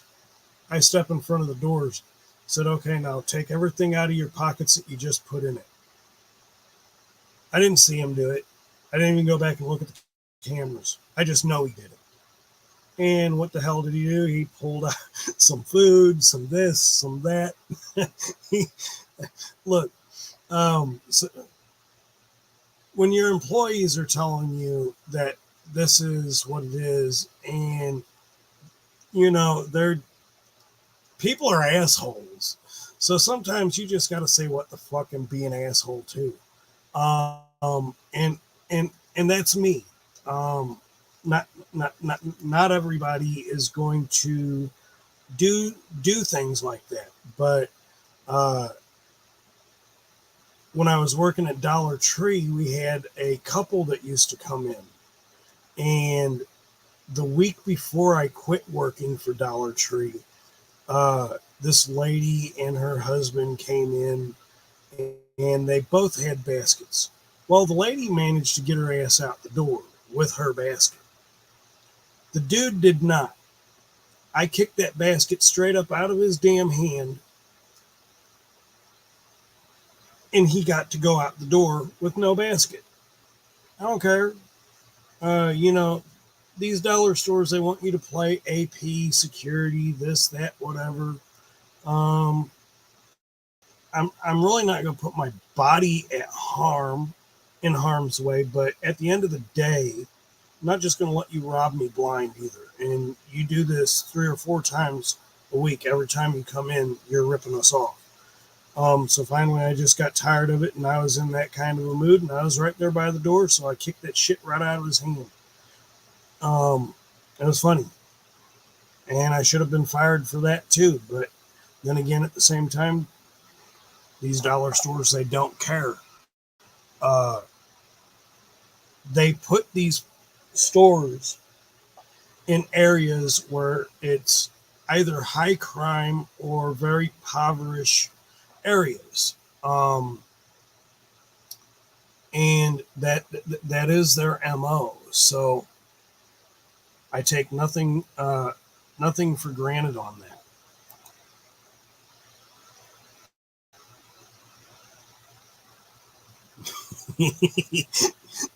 Yes, sir.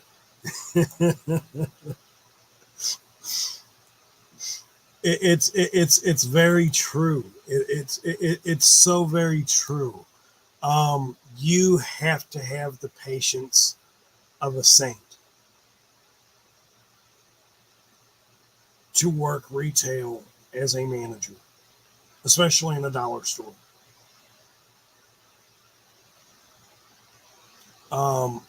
I can't think of how many times, countless, that when I was in the dollar stores working as management, working as an employee.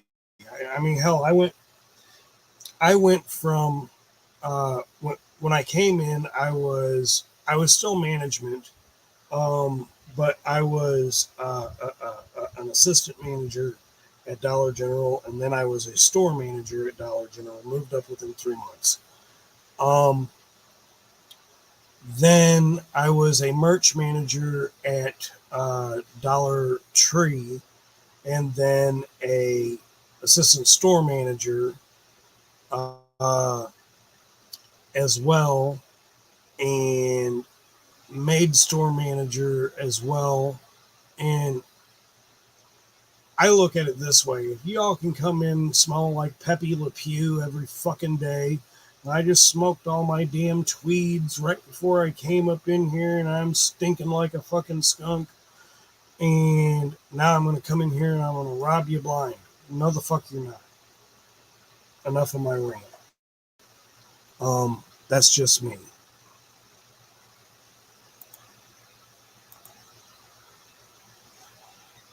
Walmart cart drivers. This should be mandatory to have a license to drive. Hey, look. When I worked at Walmart, I also worked at Sam's now. And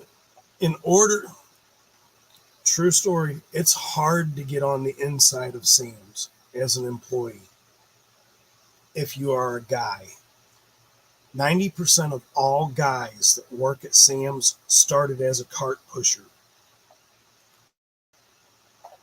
And I started as a cart pusher, and it took me less than 4 months to get inside my Sam's. Now, I was working in the rotisserie at Sam's. But here's my cart pushing experience. Our lot at that Sam's was at a gradual hill, but still, nonetheless, it was a hill. I would make sure that I go all the way down at the bottom of the hill to grab all my carts. Now, we didn't have a cart. I would put 50 carts with my own manpower going up the damn hill. A rope tied to the front so I could guide it, and my full body weight into the back end of it so that I could push it.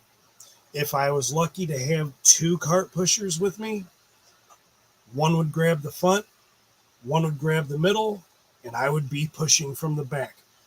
That's literally how I actually did most of my exercise until one day that why I did this.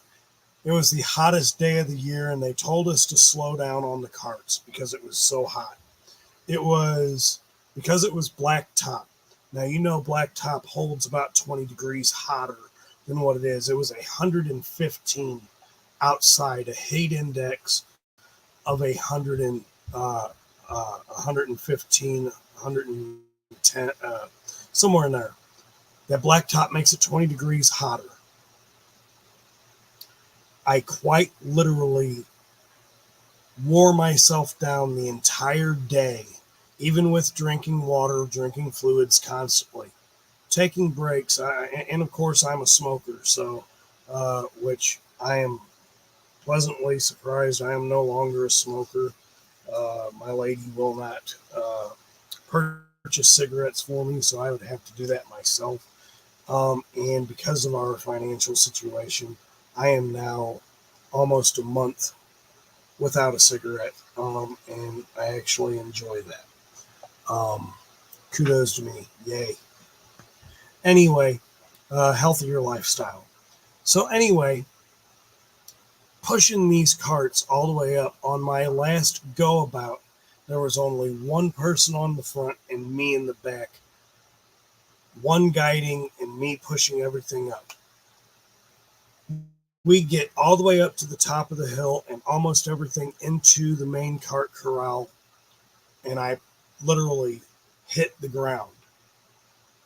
I had a heat stroke.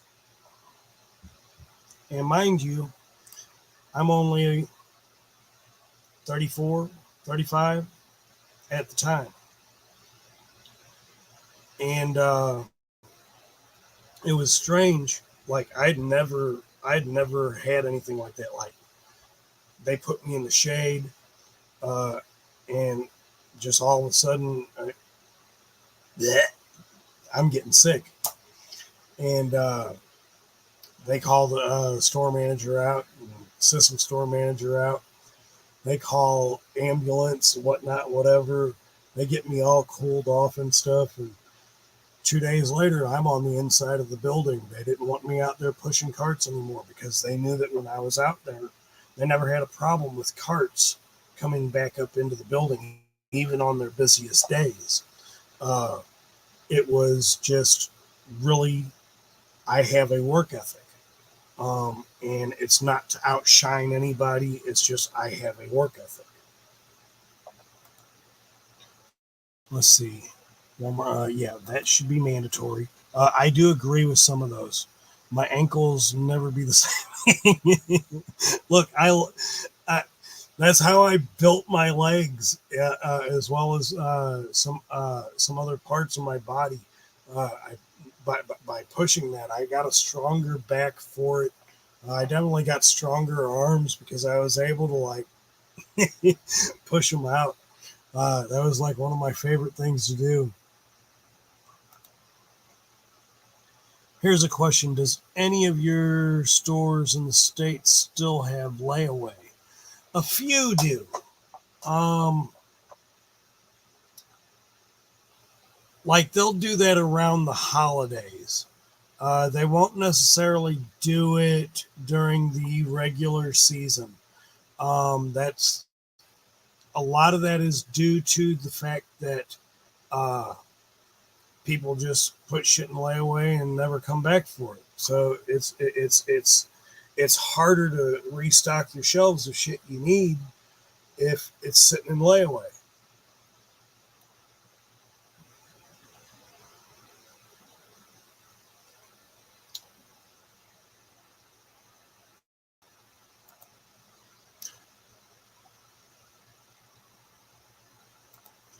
Mike says, I hate the carts job. Look, I love the carts job. That I will be honest 100%, no cap. I am not really a people person. I love people from a distance. We're getting ready to be on this cruise.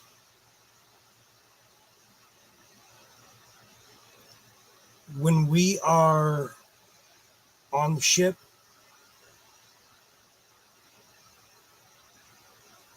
90% of my time is going to be spent in my room in the cabin. 90% of my time is going to be spent probably watching my kids poolside at a distance from people.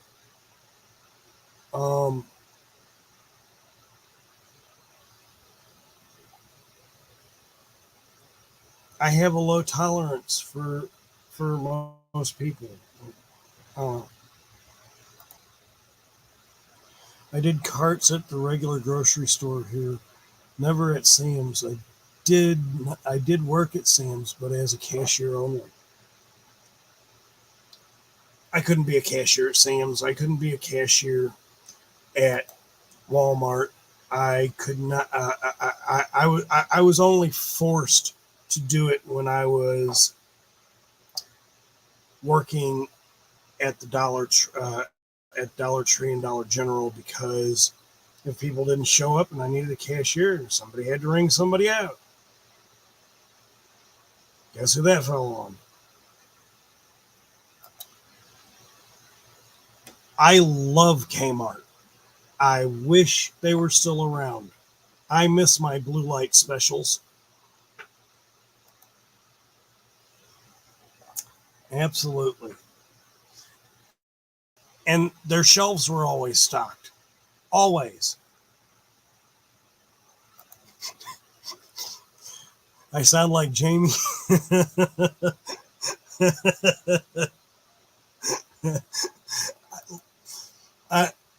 Look, if the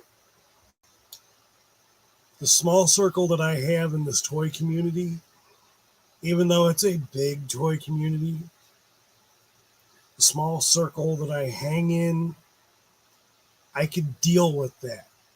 I could deal with that in a public forum. But I don't do well in crowds. Hence why I never go to bars. I haven't been to a bar since I was like 28, maybe 30. And I found out real quick that I can't go to a bar, and definitely don't have me at a bar by myself. I'm going to jail. Not because I'm a mean drunk. I love to have fun, but I always seem to find that asshole. And when I find that asshole and I know my temperament, it's going to be a problem, especially if you're being an asshole. So yeah, I'm going to jail that night. Absolutely.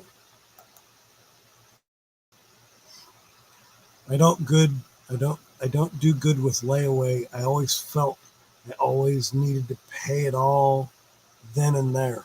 I like doing layaway on the holidays, but I am the type of shopper. Like this year, I haven't been able to do it. I've done a few things, but normally I am a shopper year round. So like if I see things like, let's say this, just for the instance of giving it to like my nephews or giving it to my kids. My girls like to play with toys like these action figures, stuff like that. They're always playing with my action figures. Video games, things like that. And if I can catch the sale, because you're not really ever going to catch the sale during the season, they bounce that shit up, drop it down to make you think you're getting a sale. Watch how they do this stuff. And if you haven't noticed that, definitely keep your eye on that stuff, because like there's a lot of stuff. Even when I go to Walmart, Target, things like that now, if you go into the clearance aisles, Walmart's real notorious for it. You'll see something in the clearance aisle for like a week. And if it doesn't sell out of the clearance aisle, they might mark it down just because it won't make the sale in the main aisle.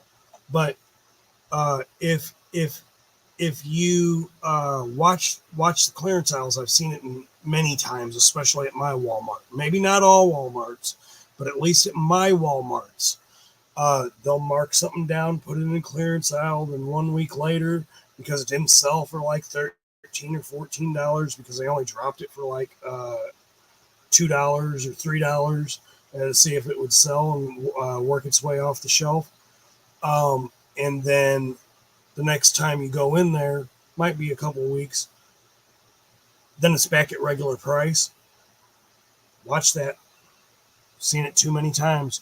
In fact, working in the retail industry, I could tell you that when they do put stuff on clearance, it's not because the store is putting it on clearance. They're getting the okay from the retailer to do it. The people, because that stuff is not bought and it's not necessarily bought and paid for until it's they have to sell so much of it, and then if not, then it has to get transpired to something else. It's weird how that works. Let's see. Yeah, I hear that, Jamie. It'd be on my mind till I paid it. Yeah. Again, I'm like that only during the holidays, and it's got to be something different. Like something that I know that's not going to be around if I don't pick it up. So, like, it's got to be like the hot item, or it's got to be, but I'm not going to put a whole bunch in layaway. And because I do feel that same way. I need to just go ahead and get it. I've got plenty of hiding places in my house, in the lady's car, whatever, that I can hide shit if I need to. If I don't want, if it's for my lady, I know she never really comes down to the basement. So basement's free game. My kids, however, they're always everywhere. So, like, I have to get crafty. I've got a small portion back here that actually has a bit of a wood overlay in it. So I can put stuff in there, and I know my kids ain't going to try and find it because, oh my God, I might find a spider. Ew. If there's a spider up there, I'll make sure it's off the gift before I give it to you. That's the way that works. Let's see.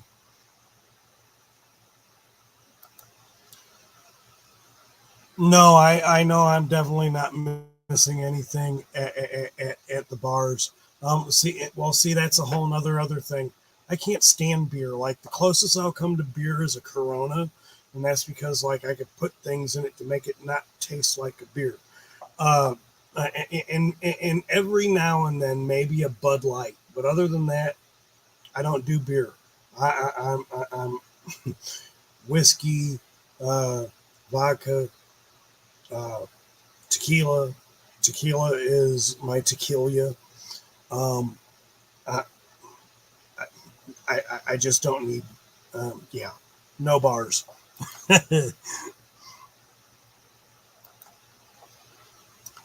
Never was a bar person, not a drinker. I've slowed down on my drinking nowadays because I have kids, and my kids don't need to see daddy sloshed.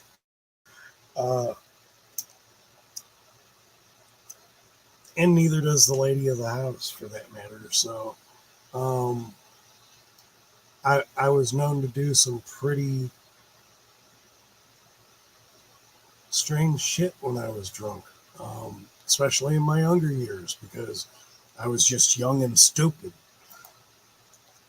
I don't do good with people at all anywhere. People stop and talk outside my window all the time, and the window closed me. I have a friend. He is so introverted that he literally, when they started allowing during the pandemic to be able to work from home, he jumped at that shit. He is so introverted, like if he has any kind of gathering in his house, it is very close people. So like I'm always invited, maybe his mom, his sisters, his other brother. It's more of a family get together because he he has a couple of really good true friends. And I'm happy that I can say that I'm part of that, because he's a really cool dude. He's funny as fuck. But he he's terrible around people. Just absolutely terrible. It's almost like he's terrified of them. He won't go to movie theaters. He won't do nothing. It's got to be right there. It's funny. I love it.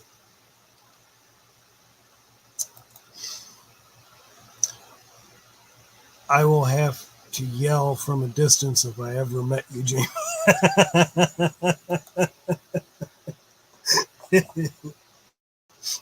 That's funny. I hope it's not that bad for you, Jamie.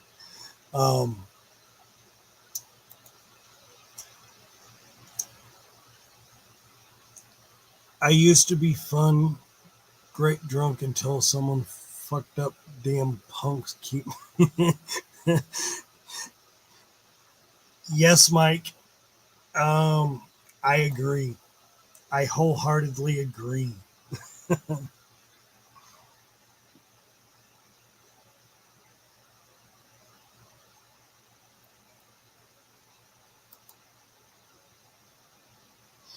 I remember growing up and our parents be yelling at us to come home because it was like, when I was a kid, I had no problem being around people.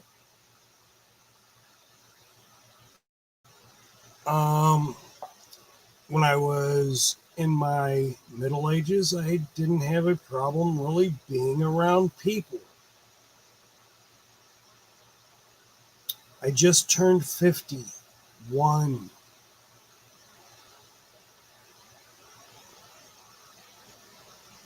And ever since I was about 45, I started distancing myself from people a lot.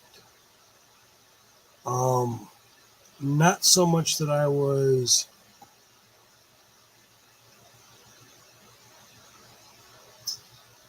how to say it. I guess not so much as to say that. Well, I started going introvert at that point because I was just like, I have nothing in common with 90% of these people. I'm a guy that on my free time I play video games. Most people do that. But most people also don't collect comic books, play with toys, collect toys, board games. I've just gotten to that point where like-minded people are what I'd rather hang out with. I could do that right here. Right here. And if I choose to do it in a public setting, like would I do well at a toy con? Probably not. It depends though. I am planning on going to our Comic Con, STL Comic Con, this coming year.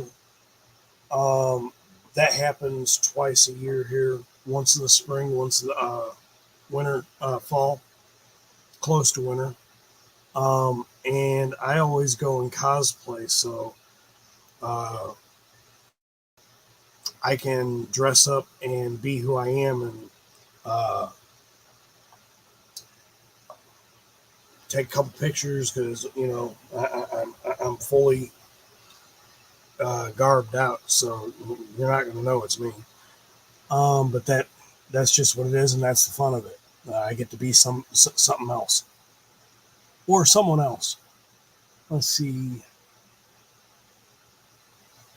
Do.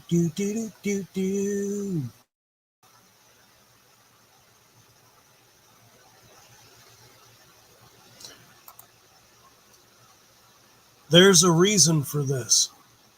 Kids are in early because, simply put, the world is not what it used to be.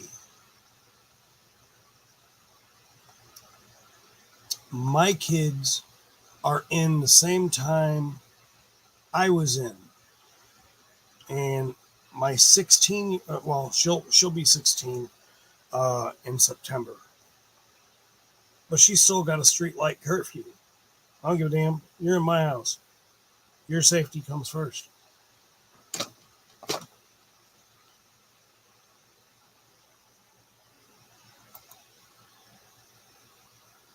I was outside playing baseball or football till the last friend had to go. Same. If we weren't playing with action figures, G.I. Joes, Turtles, Star Wars figures, you name it, back then, Masters of the Universe.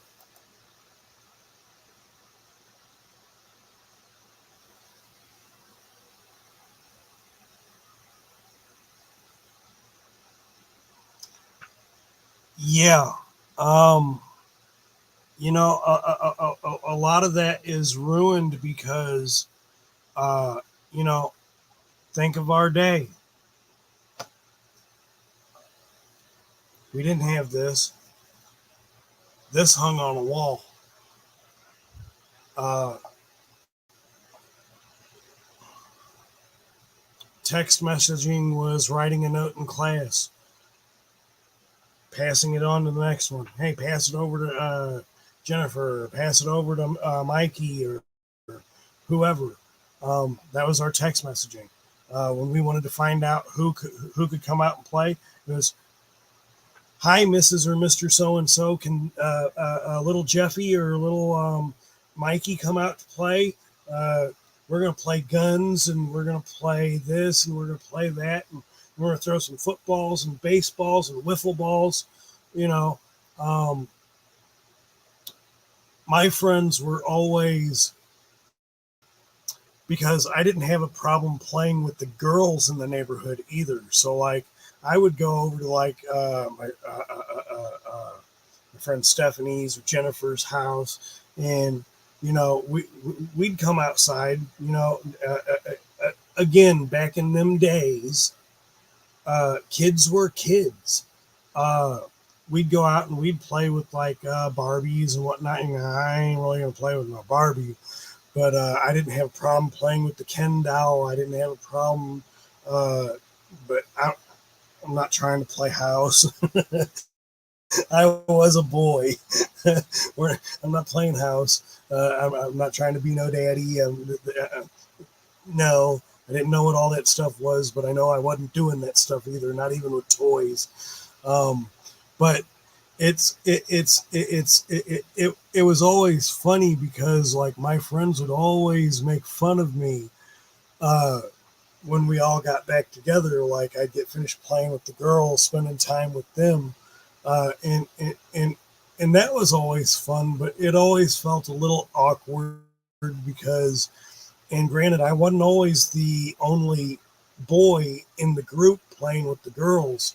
But it was always fun because now mind you, I'm a single child at this point, at that stage of the game, because I was adopted 11 years old. So it was funny. Now I know I have biological brothers and I have one sister biologically. Do I know where any of them are? No, I do not.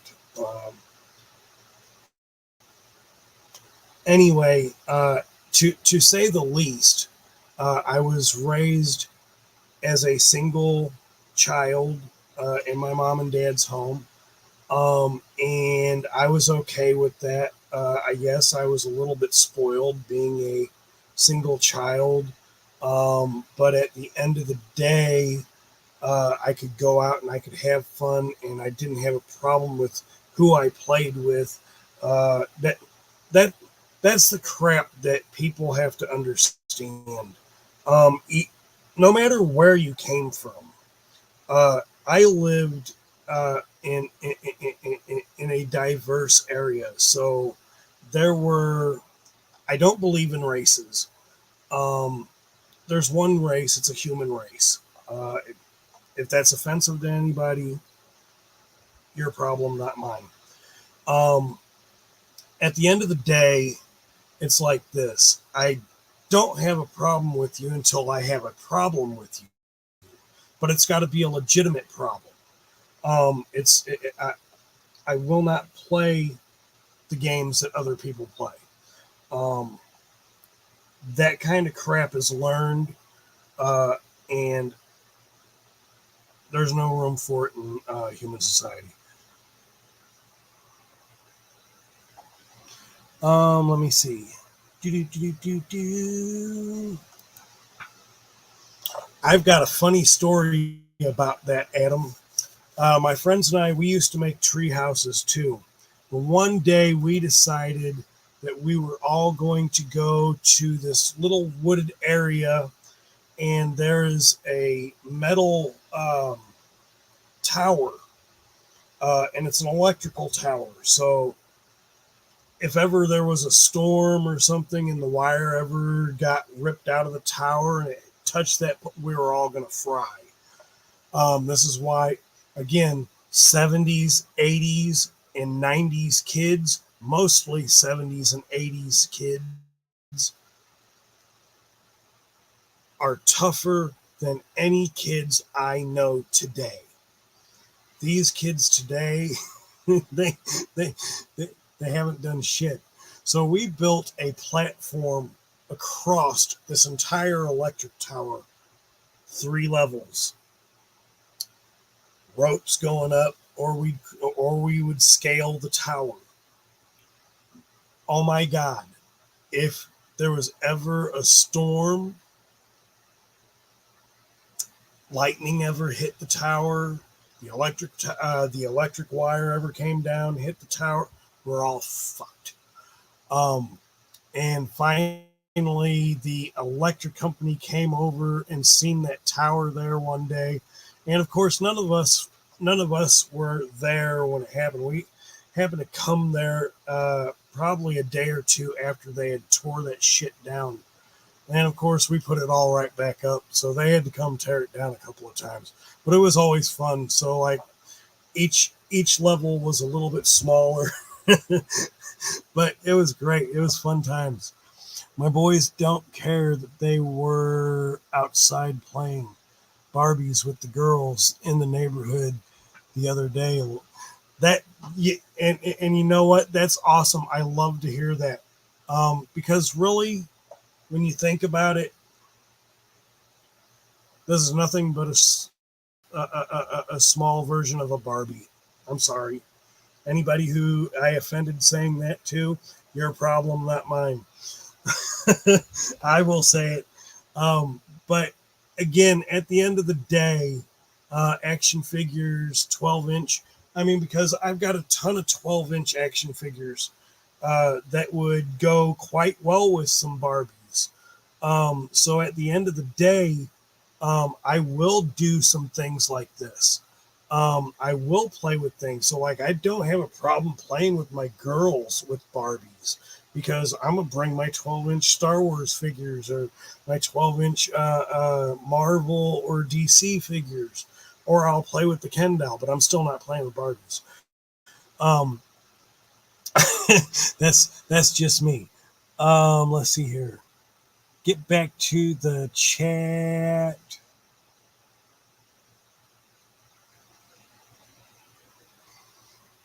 Let's see. I wish I thought of that growing up. Let's play with the dolls. Yeah. You know, that back when I was a kid, they were action figures, strictly action figures. They're not dolls. And they're dolls. They're action figures. So I'll still keep my boyish charm with this, and save face on the other end of that, because they're not dolls. Whenever She-Ra line came out, it was tempting just to have He-Man and She-Ra together. I loved the Princess of Power line. I loved the fact that they had rooted hair, and they need to go back to doing that. This plastic hair crap for the She-Ra Princess of Power line sucks. Mattel, if you're listening, hair in the head. Still do it with Barbies. You could still do it with some Masters of the Universe, Princess of Power crap. Us 80s kids are different. Yes, we are. And considering the fact that I am a 70s kid, born in 72, I got the best of many worlds. 70s, 80s, 90s. That's when, the late 90s, that's when shit dropped off.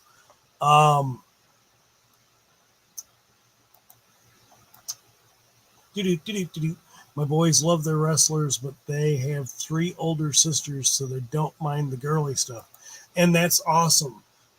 You know what? Even to the fact as the way I grew up being a single child, I didn't never have a problem with the girly stuff so much. I mean, like, I'm not going to do the Barbie barber shop thing and comb some Barbie hair and whatnot. That wasn't that wasn't my groove. But like, I didn't have a problem playing with the dolls, and I didn't have a problem playing some of the things that girls play with. I'm not going to be the makeup, hell, I could be the makeup artist, but you're not going to put makeup on me. That's not right. And maybe I'm wrong for that, but I loved playing with doing tea sets and whatnot. I still do that with my girls, so that's always fun. It's how you imagine things. It is great when you have kids. It helps to understand that. Yeah, it really does. I used to work. I was a teenager when I did this. I used to work in a daycare. I was a counselor in training, and this was my like 17, 18, 19. I did this for summer camp every year. It was for school, so it helped me out with you had to have so many hours of community service. Now, mind you, I did get paid, so it was a job, but I didn't get paid as much because of my age and because of state regulations, whatnot, whatever. But it was always fun just to be able to play with the kids. I was a lifeguard at one point in time. At a swimming pool. That was fun.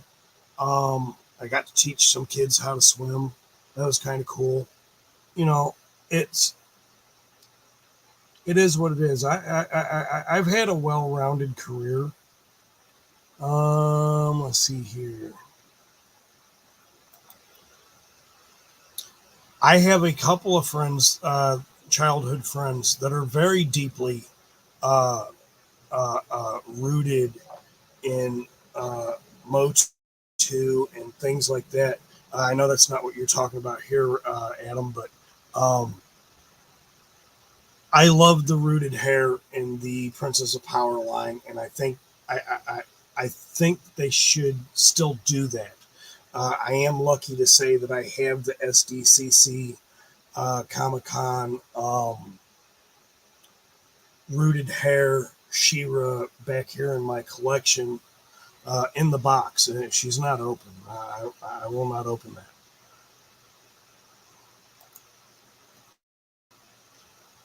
brothers and sisters help as well too. They do. I'm past that point, I think. I never played T-set, but I remember watching Disney Frozen over 20 times with my daughter.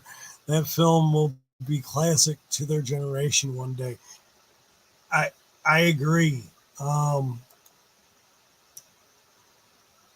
Disney films definitely help. Yes, they do. Um, Gotta watch some of those Disney films though. Maybe it's the artwork.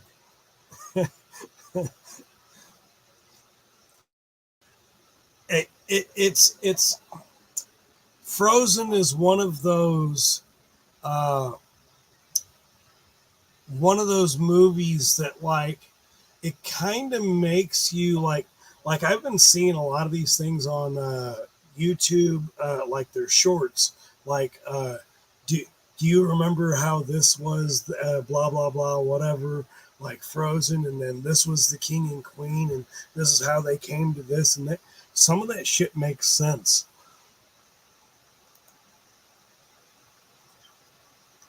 Like, like it. I love the lady that originally sang that song in the movie. Her voice is spectacular. I actually didn't know that the lady that sang. I don't know if y'all have seen the movie The Greatest Showman. I did not know that the lady that sang the song in the opera house, that's not actually the lady who sang that song. That was voiced by a totally different actress, and I thought that was great. I was actually quite surprised that the music that came out of that with oh damn it, the guy that plays Wolverine, Hugh Jackman. I was actually surprised that that was his real voice. He sang all his own lines.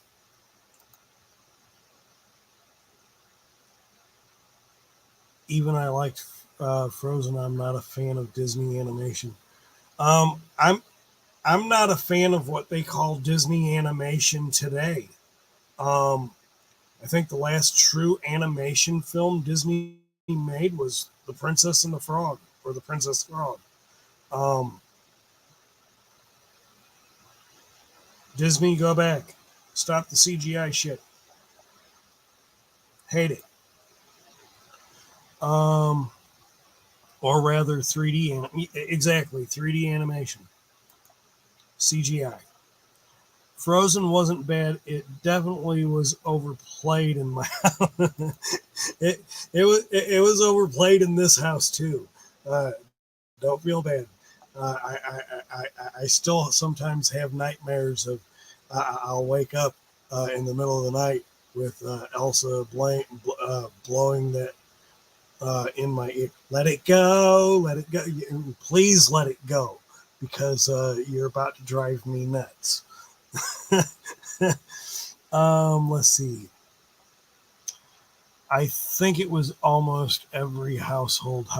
It really was. It got so bad in this house with that I literally had to go on a 3-month ban of Frozen in this house. Like, if my kids played it and it was in earshot,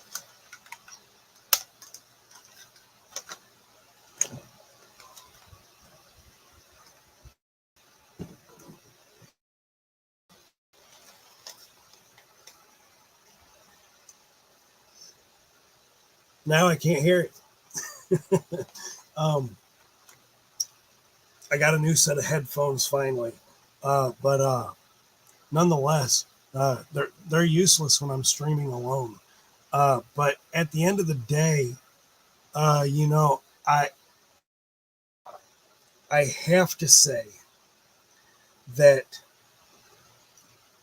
a lot of my life experiences playing with toys, which should be kids' everything like that, helps them grow up to be the people that they are going to be later on in life.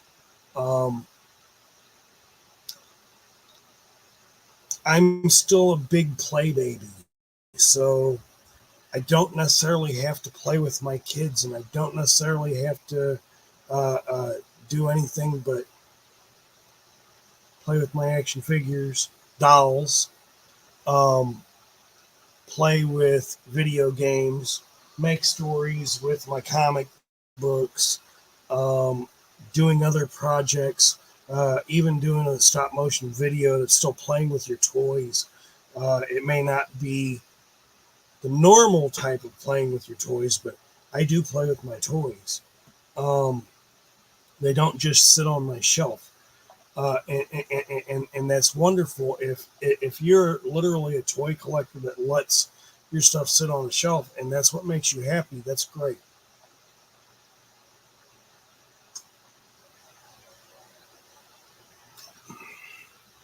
But at the end of the day, I'm looking at doing other things with my toys, having adventures with them, just being me. My my 10-year-old that was down here earlier, she caught me yesterday. I was playing with my action figures, and I wasn't doing a stop motion video. I wasn't doing a I wasn't doing it. I was just literally playing with them.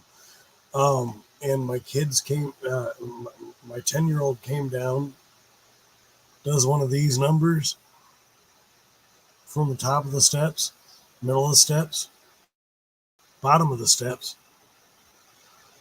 Dad, what are you doing? So I'm playing with my toys. Okay. Up the steps she goes to bring the 15-year-old down. Look at what Dad's doing. He's playing, literally playing with toys. As if they've never seen me doing this before. Thought it was funny. So then they go upstairs and they try to bring their mama down. Mama ain't going anywhere but the middle of the steps. She don't like coming down here. I don't know why it is, but she just don't like coming down here. Nonetheless, I happen to look up, see her. Are you having fun? Of course I'm having fun. I'm playing with my toys. Of course, shouldn't you be packing the last of your bags for the vacation? I'm like, I think I can wait. Still got a couple more days, so I'm procrastinating. But it is what it is. That's when you have future classic on your hands. Why spread them? I think I might have seen that. I do that with Xbox. I tune things out, volume up. Absolutely, you have to. John, do you have anything for Ghostbusters? I have nothing Ghostbusters except for the movies. I wanted to get my hands on some Ghostbusters stuff, but unemployment fucking sucks. Sadly, there still a lot of people have that generation mentality that toys are for kids and kids only. Look, even when I was a kid, I was voted to be. It was funny. In 8th grade at my graduation, the principal and my class had voted me to be the next Pee Wee Herman. I resented it back then. I thought Pee Wee Herman was great, but I was at that stage of getting ready to go into high school, so I didn't really want to be represented as the goofy ass kid that played with Cherry and this and that, whatever. I just thought it was. Thanks, I appreciate that. Um, it's my my not so my mom, but my dad was more the person. I remember there was a lot of things. My dad originally had taken my original Nintendo Entertainment System, my Atari, and a lot of my video game systems, and gave them away. And I wasn't happy about that. He did that while I was gone. First and foremost, didn't even ask. Oh, well, you're a certain age. You shouldn't be playing with this shit. And of course, that's what happened with some of my toys too. Uh, I when it happened the first time, I learned my lesson. So I started making boxes and hiding some of my stuff, the stuff that I really wanted to keep, that was stuff that I really grew attached to.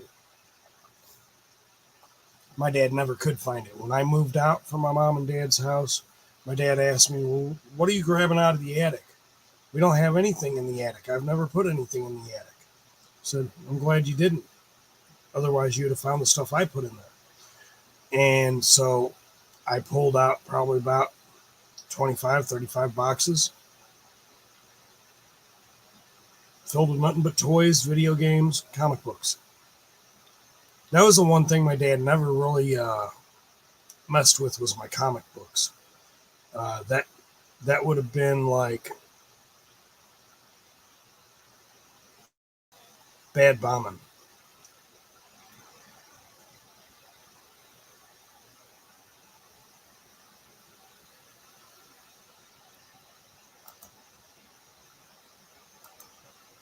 Hold on. My dad was the same, Adam. He would look at me funny with my collections around. My grandma had toys. She had all the little Gumby. Oh man, I used to have some, not all, of the Gumby toys. I loved them. Um, they were great. I also had some of the Hello Mr. Bill figure toys. I loved those as well. Those were great. Wish I still had them. Yeah, same. My dad is out of this earth. Mom came around later. Now she loves it. Absolutely. Yeah, that's totally awesome. I love that. Ha! I'm good on any of the new versions of Cyclone. I've got a vintage, and the vintage one is great for me. Um, it may not have all the new whatevers, but it has the original. The only thing that I have to fix on it is the legs, because the rubber band in there is super loose. So even if I put them down to stand him up, his legs are just gonna. Yeah. I'll have to go see Toy Ploy to figure out how to fix that crap.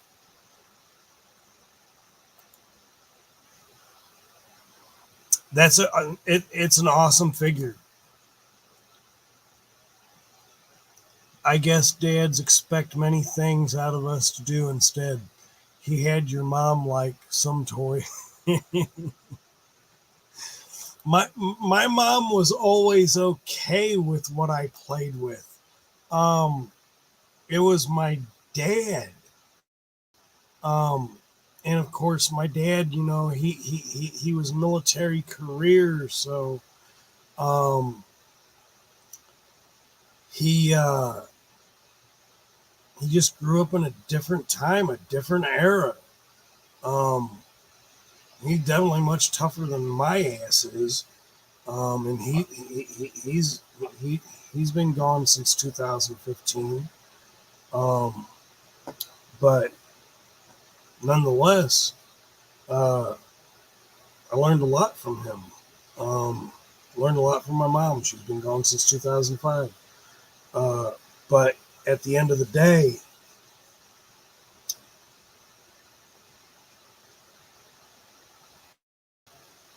memories.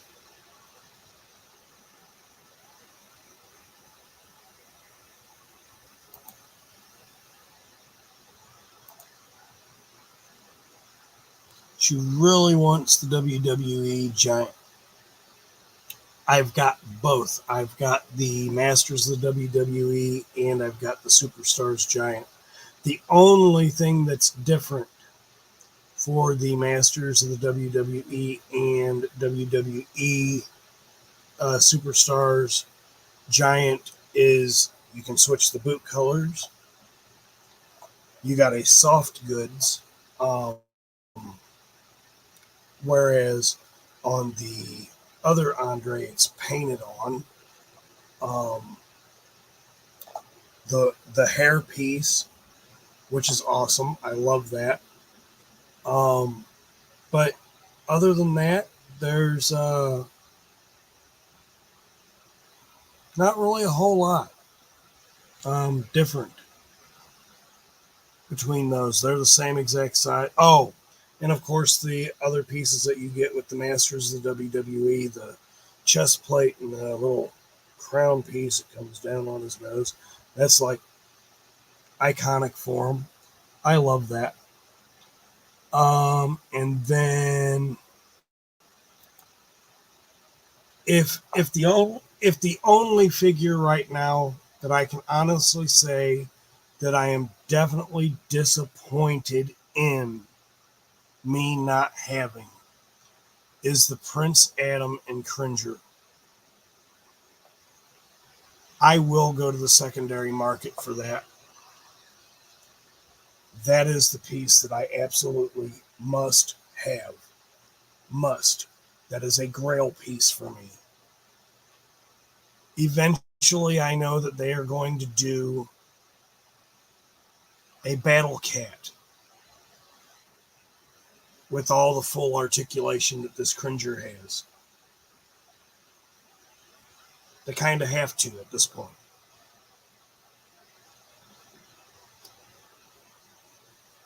I like the cartoon line a lot better. I gave it a chance. I got a couple of them, and I definitely like it. Um, the bucks are different from the origins, but the accessories that you get with them also kind of is what draws me to TOG.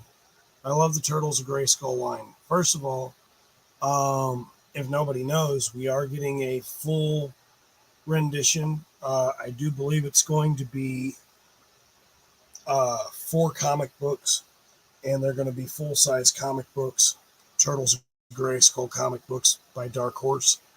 That's going to be awesome.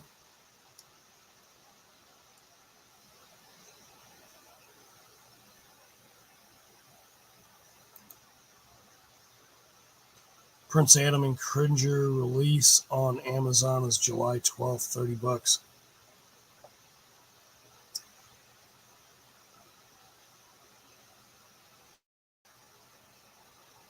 That's in a couple days. I'll be on my vacation. I'm not gonna have the money for that.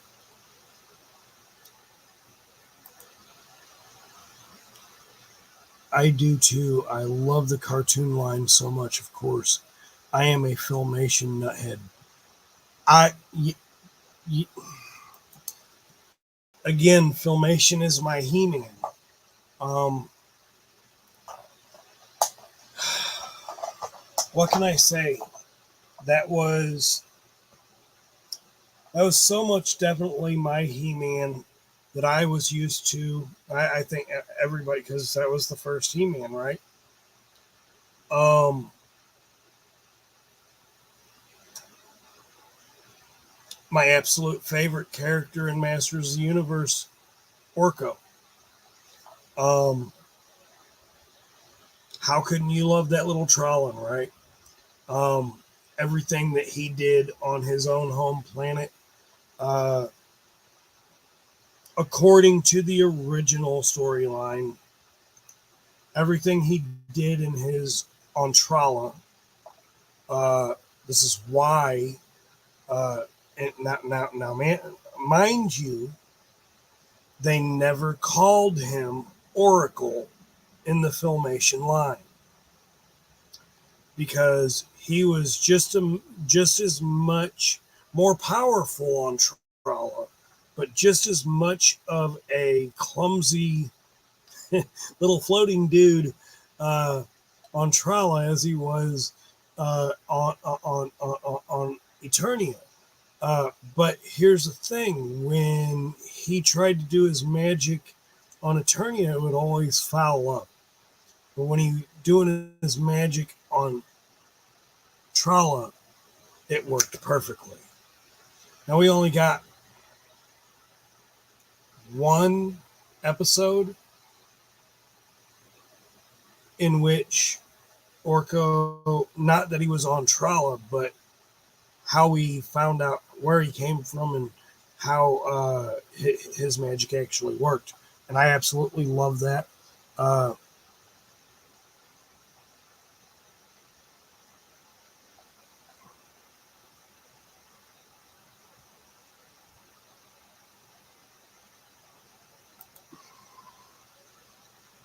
oh, come on, Mike. Everybody can have a favorite. Mine just happens to be Orko. So we joined that club together, sir. Um, I think I have like almost every Orko. Uh, Orko is Mike's favorite. Um, I like the sorceress, but the sorceress ain't Orko. Um, so like I've probably got every Orko that is either a figure or somewhat of a stand or whatever else. Like I've got two of the revelation Orcos. I have one Origins. I have one Classics.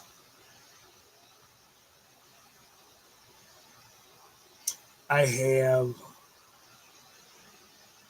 the new one that just came with Gwildor Revolution.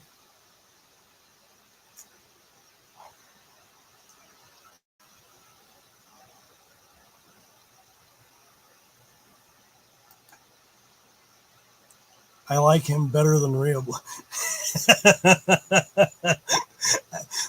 Look, a lot of people are going to hate me for this. Rio Blast reminds me of a Masters of the Universe Chuck Norris.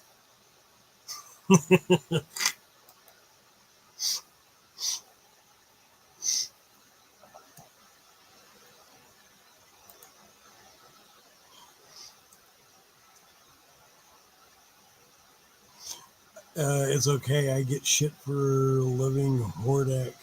It's all good. if I have to say anything, if I quite literally have to say anything, Hordak was a great figure, a great character. To find out that this was originally Skeletor's mentor, and that Skeletor is his entourage,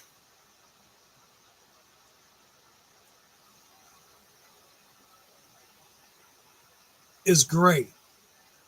However, because of Filmation's transition from He-Man and the Masters of the Universe to She-Ra and the Princesses of Power, and he then became the main antagonist to She-Ra, I actually liked the way they did the storyline of that. Hordak steals. His intention was to steal Adam too. He couldn't get away with both. He got away with one.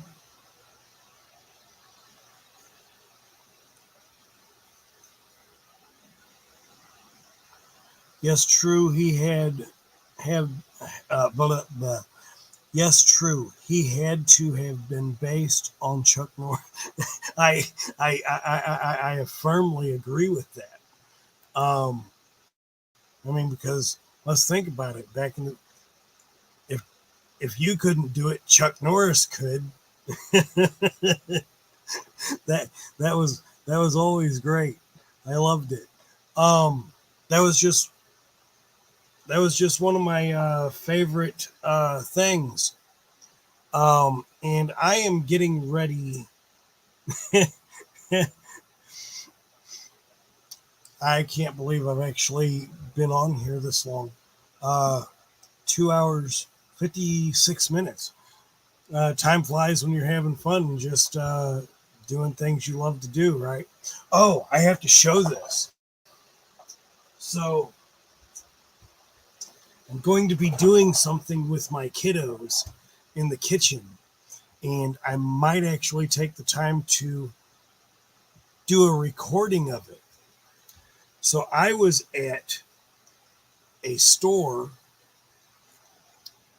and I picked this up, and I forgot about this book ever being in my cookbook library.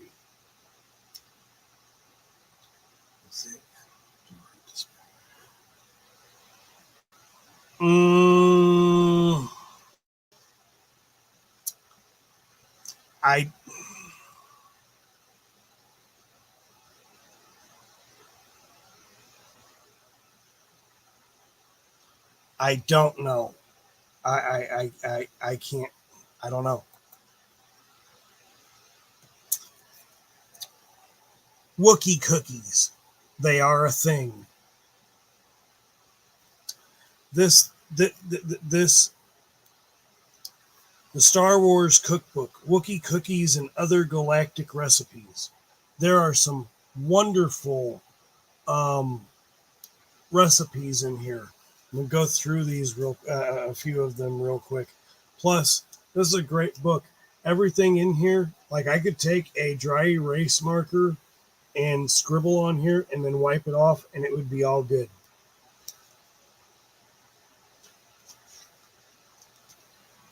Table of contents. Great place to hide money, by the way. I only hit $1 for whatever reason.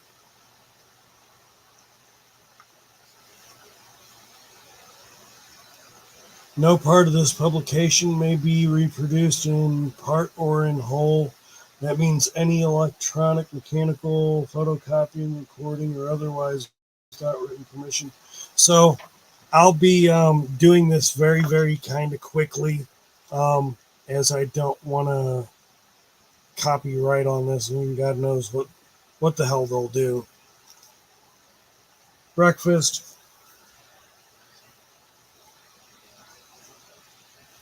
Princess Leia, Danish doughs, whatever.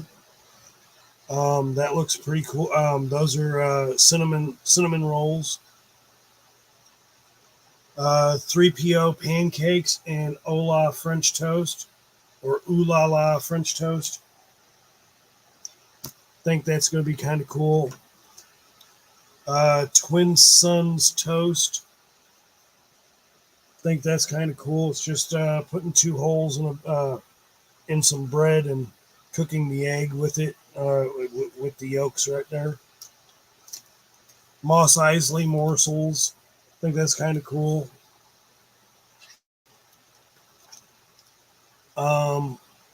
Beverages, Hoth chocolate, Skywalker smoothies, Jawa Jive milkshakes, Yoda soda.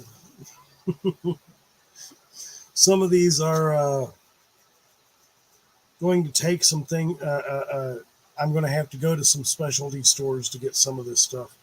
Let's see, snacks and sides. Dark side salsa, Ewok Eats, the Force Fruit Fun,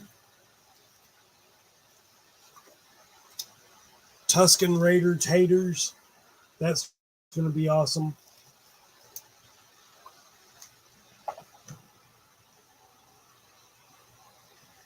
I think there is a Jawa juice in here. Jabba Jingle. That's gonna be fun. Jedi juice pops. Main courses. Let's see. Beverages. Thought I seen. I know there's something in here that's Jawa friendly. Burritos. That actually looks delicious. My kids won't eat it because it has black olives in it. They despise black olives, but I love them. Han burgers. Obi-Wan kebabs. Galaxy grilled cheese and boba fettuccine. Of course, you know they're Mandalorian. Let's see. Crazy Cantina chili. That looks amazing. I love me some chili. Lady of the house hates chili. These are great. TIE Fighter ties. You either do sausage or hot dogs in them, or those little weenie things. Desserts. Darth Vader chocolate sundae. There's the Wookiee cookies. I got the recipe for Wookiee cookies. Bossic brownies.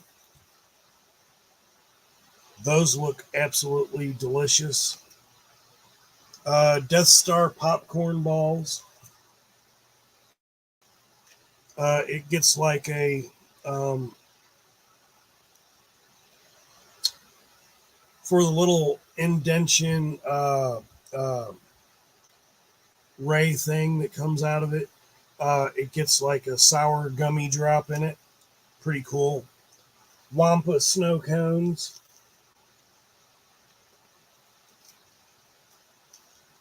R2D2 treats.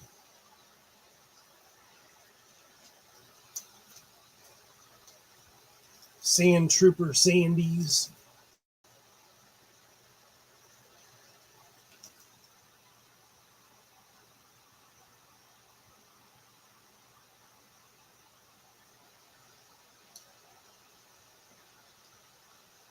Nope, the only Jawa thing that I have in here is the Jawa Jive milkshakes, Mike. Oh, and then it comes with these pretty cool stickers. Those will be left alone, of course. Not in my lifetime will it be worth anything, but it's worth something to me now.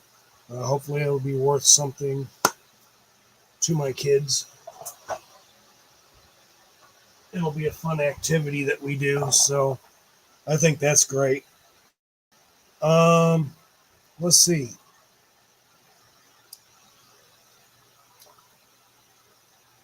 I think that's pretty much kind of it. I'm at the 3 hour and 4 minute mark, I think.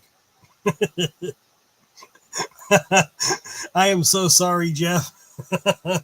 Going through that, I made myself hungry. I only have like maybe 20 classics. I can't remember. 20 to 25.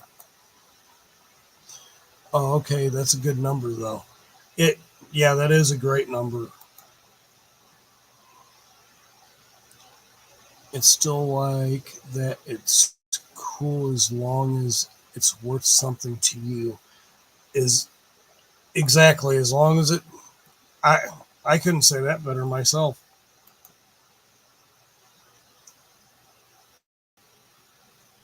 Most of 90% of my entire collection is Motu.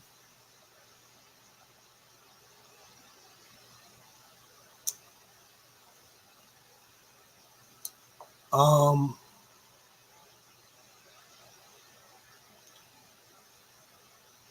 the other percentage is, well, maybe 80%. Some of the other percentages, these, what started me back off collecting DC Primal Age, I've got the entire collection.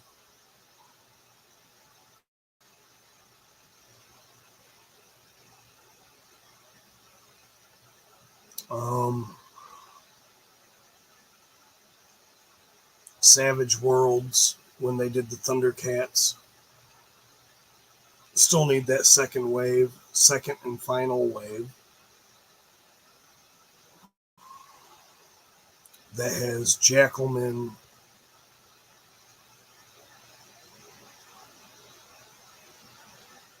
Monkeyan,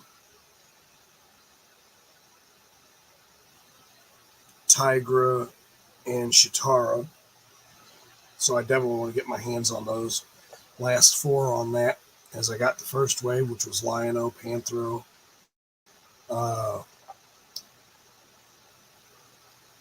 Mumra, and Slithe.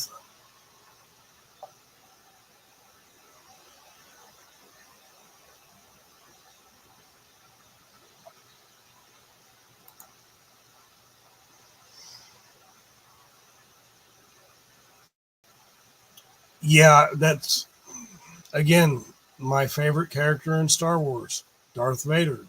Not necessarily Anakin, Darth Vader, because that's what I grew up with. I was always big into. I don't think it was about him being bad. I think it was the costume, the sound of his voice. They couldn't have gotten anyone better than James Earl Jones to do the voice of Darth Vader. Um, as even Disney Star Wars today bought the rights to James Earl Jones's voice to do other Darth Vader things.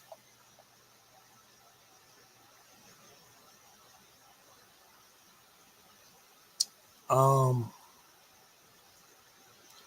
I thought about it one time collecting the Super 7 Thundercats Ultimates. The price, they had some quality control issues,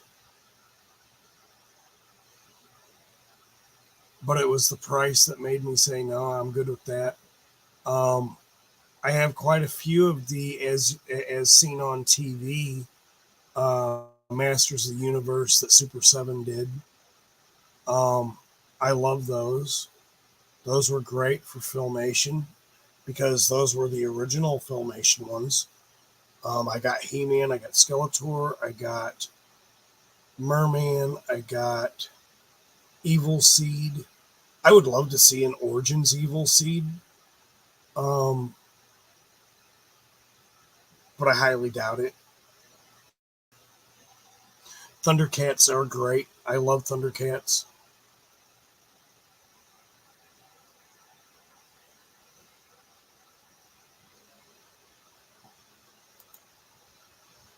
I want that Turtles of Grayskull Mossman, and I want that Skeletor that comes with the flower figure, dude. Uh, I'm thinking Star Wars. I know I'm wrong. I'm trying to say Gamorrean Guard like thing, but it's not a Gamorrean Guard. It was Stranger Things.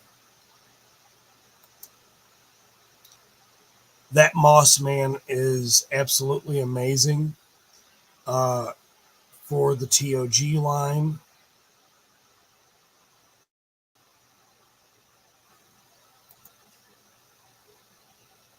Yes, sir, Mike Fee. Stranger Things 2-pack. Gotta have it. Secondary market coming soon. The Demigorgon, yes.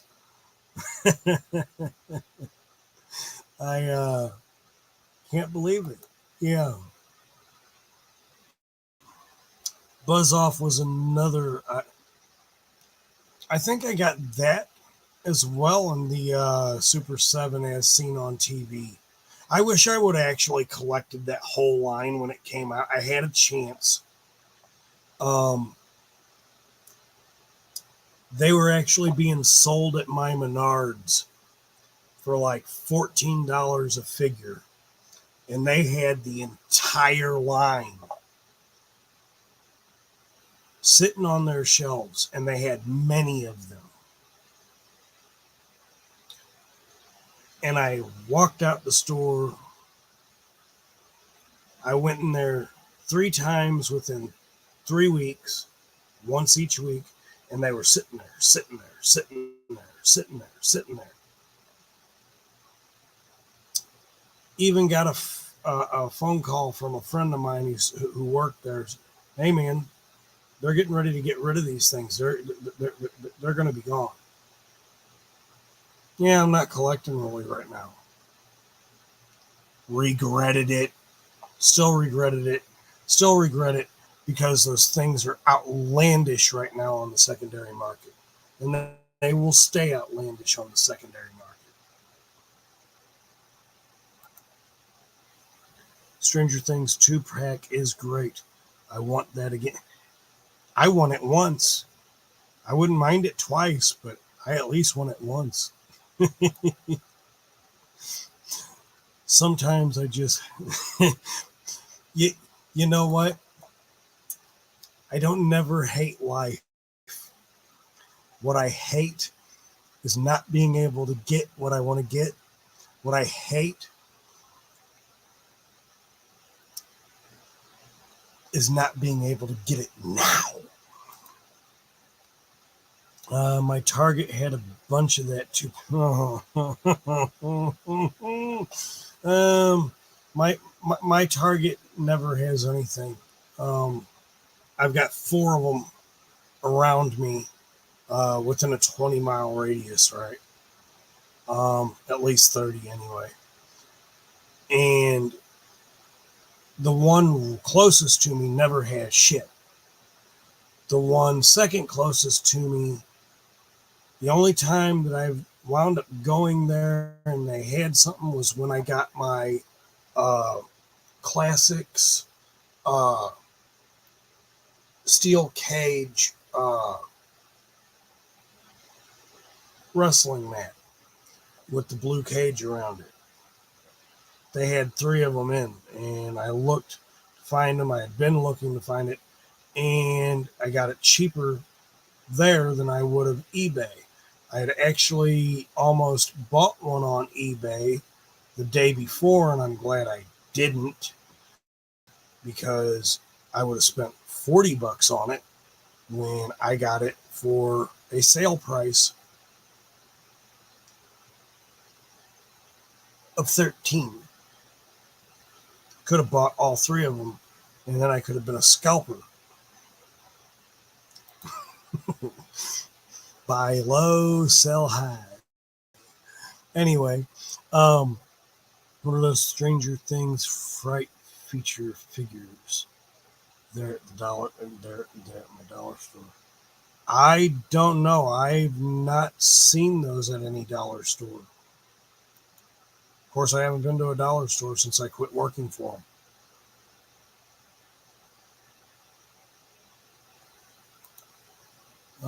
Let's see.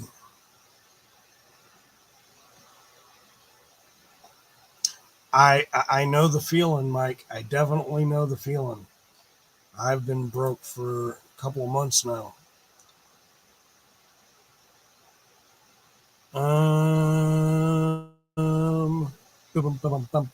That's what I meant. I feel a little lost. Oh, okay. Yes, yes, yes, yes.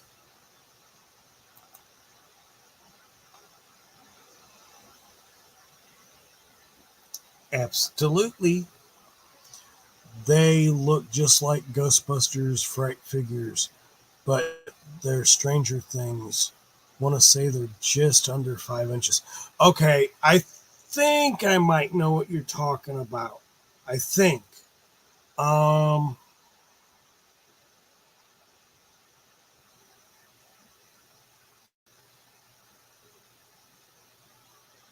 I think. I'll have to look it up. I could look it up right now, but I don't feel like doing all that typing and stuff on here. Plus, I know I look.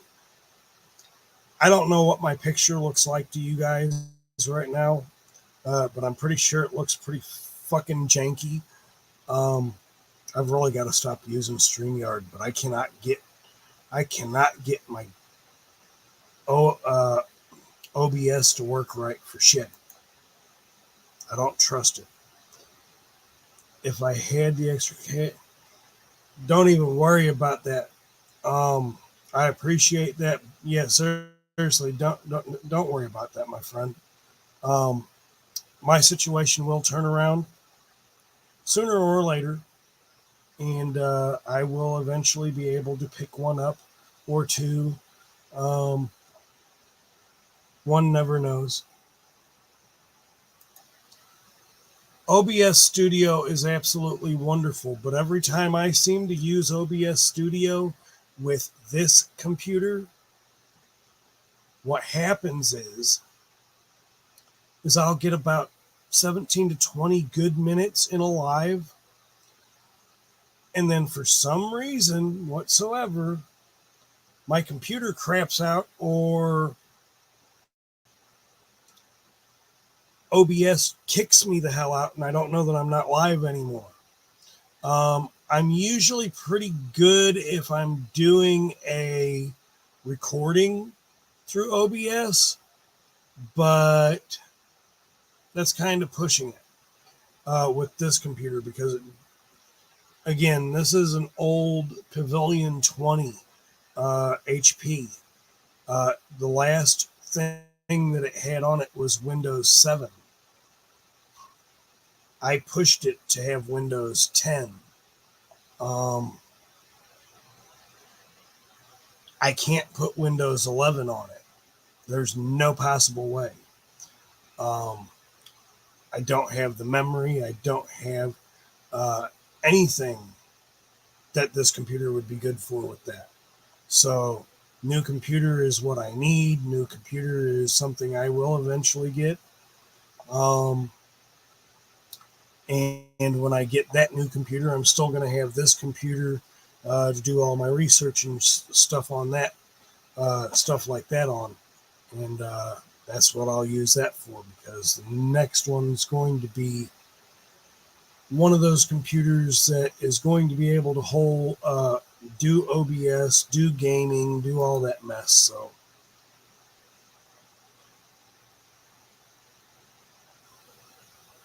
I had a PC that I had my original PC, and I kept it forever. My oldest PC. Now, don't mind me when I say this. I do have an actual Commodore 64 that still works, but that is not my old. That is not my oldest computer that I had. I did have one of the original computers that came out that ran nothing but DOS. This is why I still love DOS to this day, because my kids don't understand it. They know nothing about it. They don't know how to run commands. They don't know how to do any of that mess. But I absolutely love DOS. DOS is my favorite. It's my go-to. If nobody actually knows this, a lot of the computers that's in our government today are still ran on DOS. They might be new monitors, but they're still ran on DOS. There's a reason for that. And anything that you see out here in the public general direction today, electronic wise, they've already had for 20 years. Don't know if anybody knew that. If you don't, you just learned something new today. Yeah, if the government's probably had it for 20 years, 90% of the time they have. The cell phones that we use today, they had those 20 years before we had those in the general public. And not the ones that we have today, but they did have those before us as well. It's a miniature single board computer. What can I say?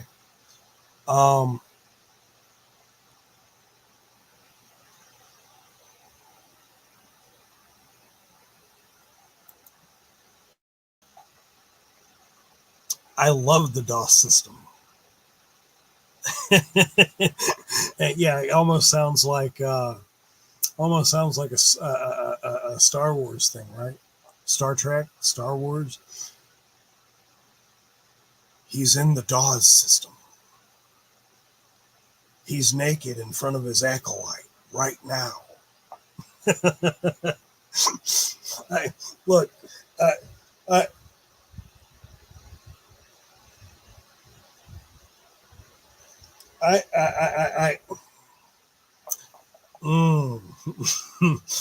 this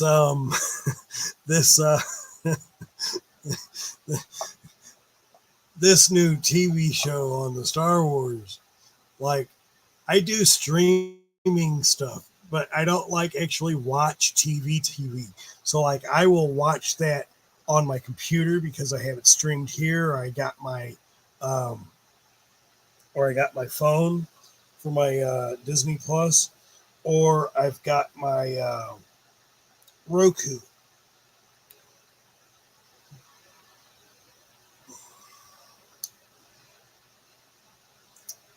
I wish Disney would get their act together. That'll never happen, but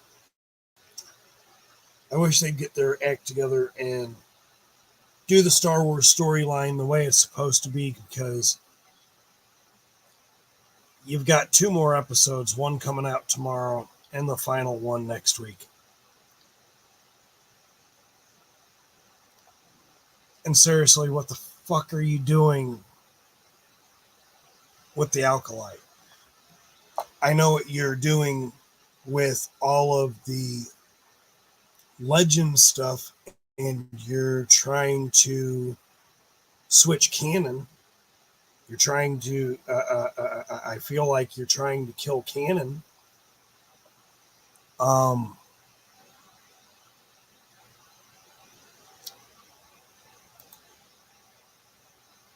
It's becoming harder to make my commercial videos. This tank wants to die. Yes, sir.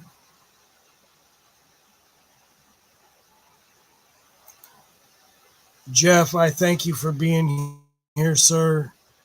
Get a wonderful night's sleep.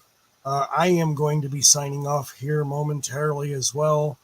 3 hours, 24 minutes, 34 seconds that I have been live on air. I've had a lot of fun. And I'm thankful for everybody who's been here with me. Yes, give us the dark Star Wars story. Look, it's not a dark Star Wars story. It's 50 Shades of Jedi.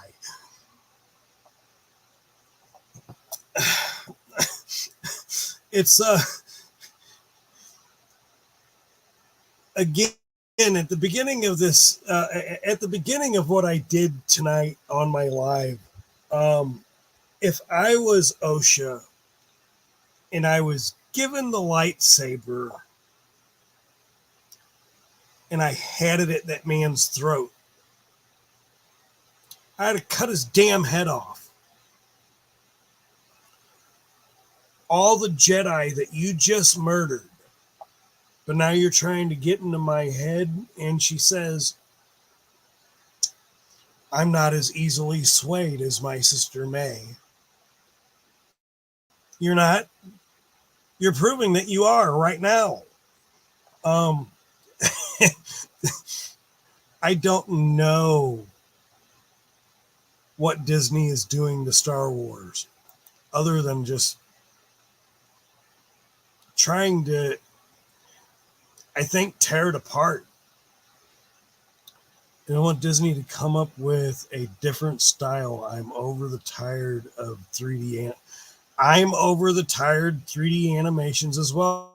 Can you please come back to doing penciling and real drawing? And it's so easy to do. I'm sorry, it is. If you know how to do it. Computer animation is easy to do, and I could take some YouTube tutorials on how to do some computer 3D animation, CGI work, whatever. That's all fine and dandy, but at the end of the freaking day, it's like people in playing instruments. How many people know how to play a guitar today? Use a piano. How many people know how to really play a set of drums? I know they still teach it in schools, but do they really? At the end of the day, to me, also with Disney, you got to have some better writers with some better ideas. This tired idea that you all have going on with these new Jedi shows or Sith shows or whatever it is that you're trying to give us, hey, there you go. Give us Knights of the Old Republic on the big screen. Absolutely. What a freaking awesome idea. That's more canon than this crap they keep rolling out week to week. I'm watching the Alkalite, and have to keep asking Christina what's going on.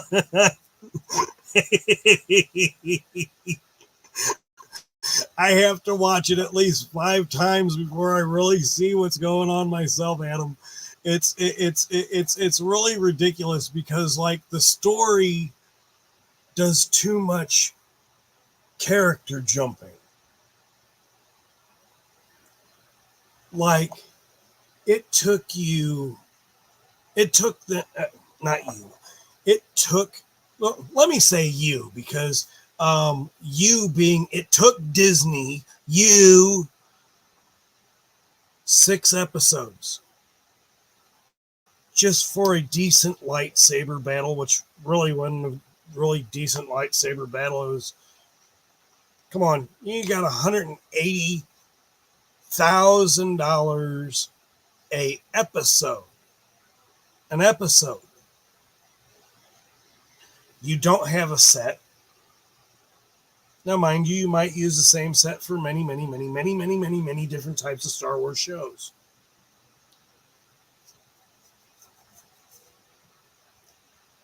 The costumes don't cost that much. The so-called actors.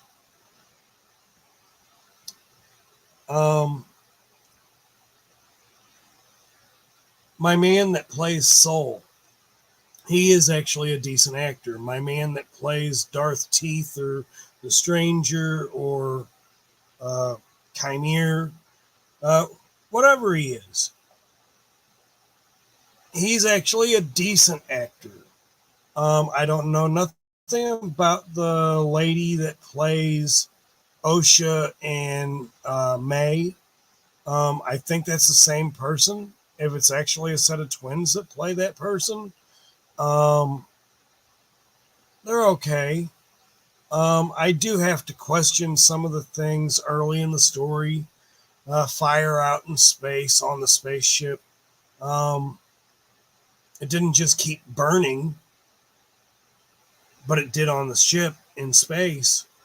Why that is, I don't know. That should not really have happened. But we are used to some things that happen in Star Wars. Hell, even in Star Trek, there are some things that happen that we have gotten used to. But at the end of the day, you still got to make it make some kind of sense. Like, I understand, like, we blew up the Death Star in episode 4. But it wasn't it was a fireball and then it just dissipated into smoke. Quick, fast, and a hurry. Let's see. I could play just a hair of guitar. My lady can play it better than me. Not enough saxophone in today's music. Man, the saxophone was big in the 80s, especially in 70s, 80s, and even early 90s. One of my favorite artists is Kenny G. He played saxophone. Let's see. Darth Malak is my favorite Star Wars character.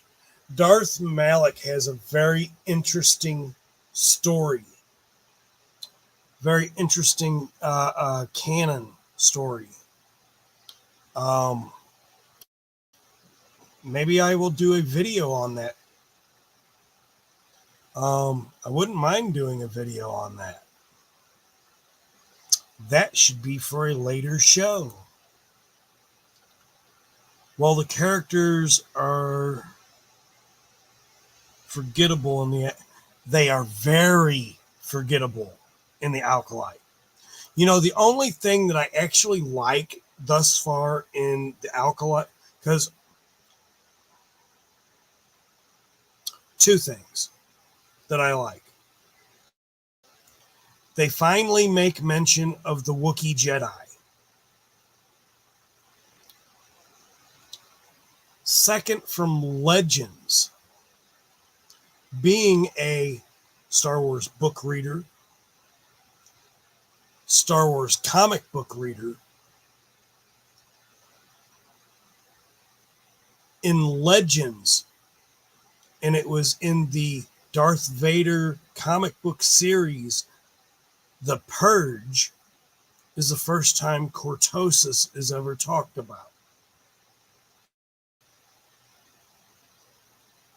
Then it managed to make its way into some of the novelizations. But this is the first time it's ever been dropped on the screen. Now, cortosis is one of the very rarest of metals. Yes, it has the buoyancy to deflect lightsaber, short it out for a short period of time, but it's also the brittlest metal. It's only going to withstand so many hits before it cracks.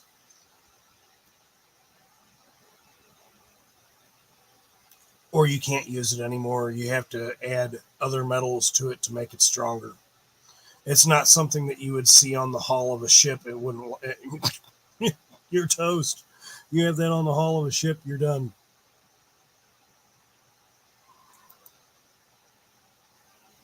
Can't have fire in space. Agreed.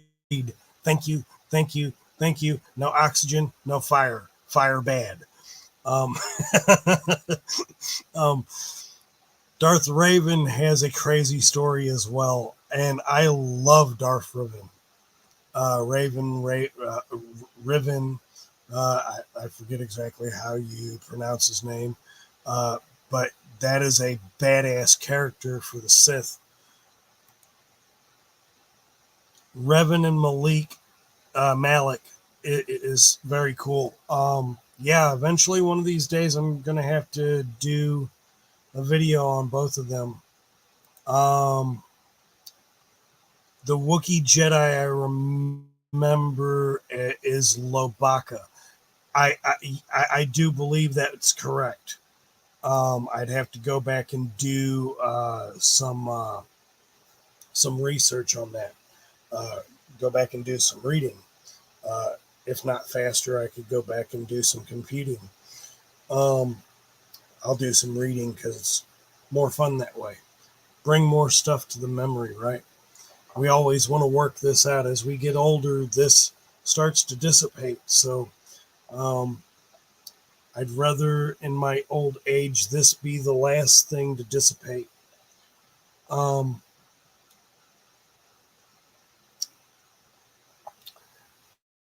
I would also like to do a story on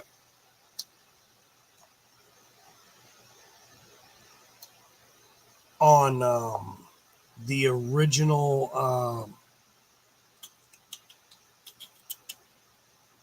oh damn it, what's his name?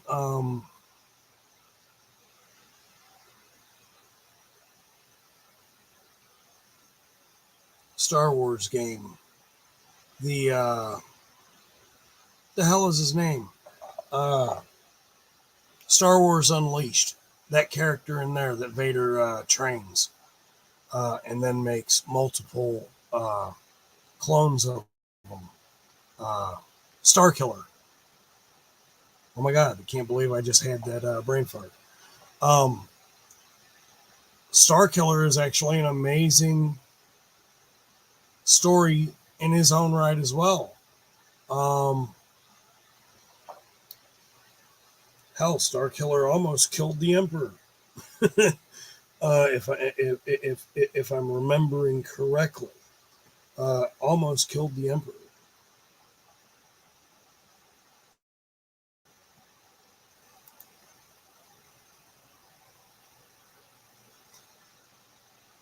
The remake of KOTOR is supposed to be coming.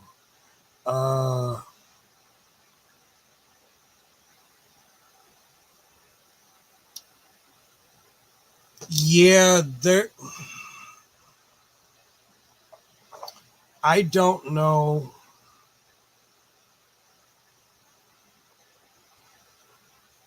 I don't think.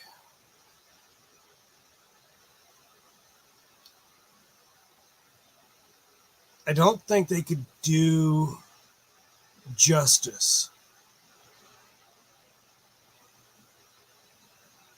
to a remake of KOTOR.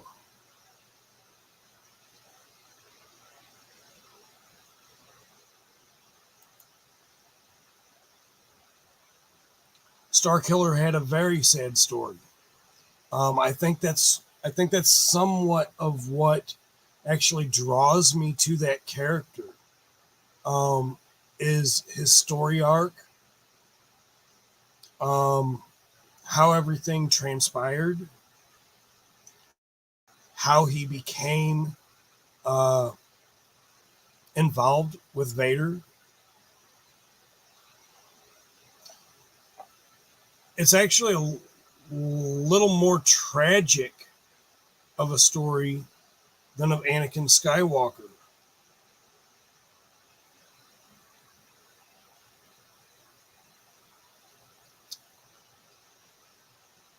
I might be wrong on that.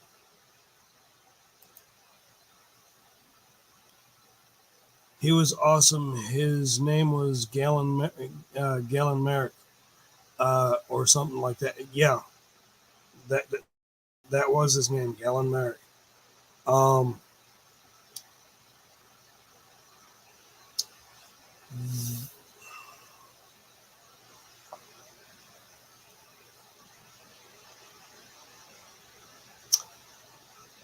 What wasn't, I might be wrong,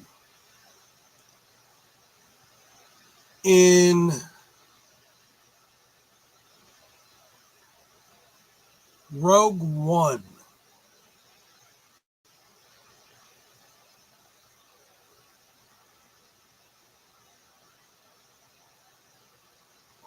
who was the character in Rogue One that was the one responsible for getting the rebels the weak spot in the Death Star to be made?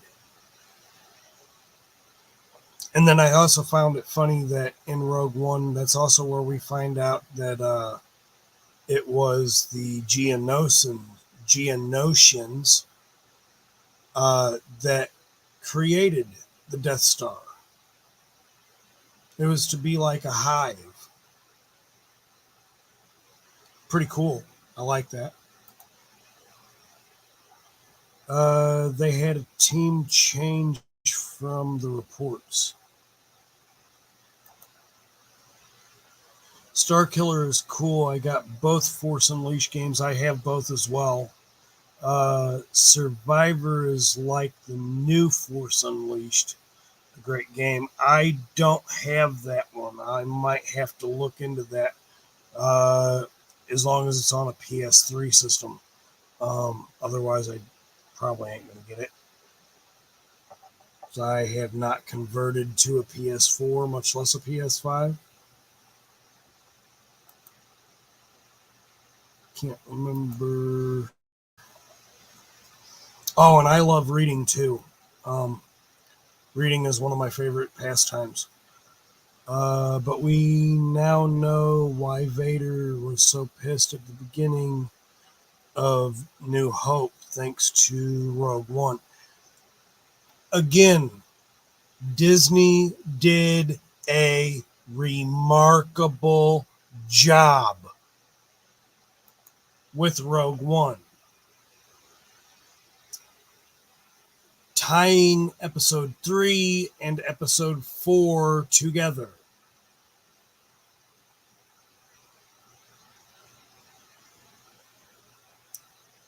I wish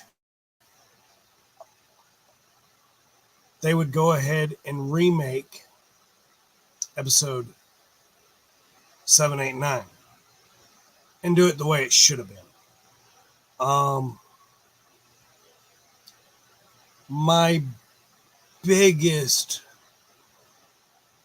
problem with episode 7 was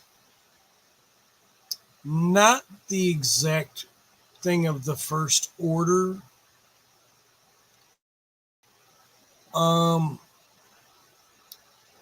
The director, J.J. Abrams, should never have directed a Star Wars movie.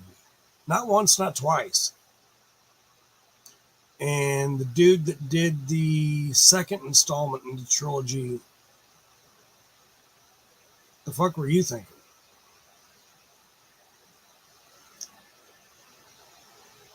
I'm not going to say that I absolutely hated The Force Awakens.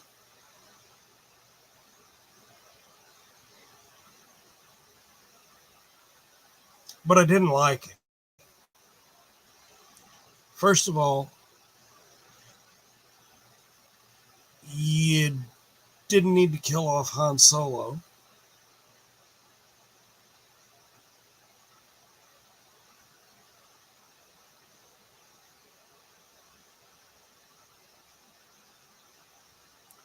The First Order did not have to look like the movement of the Nazi regime.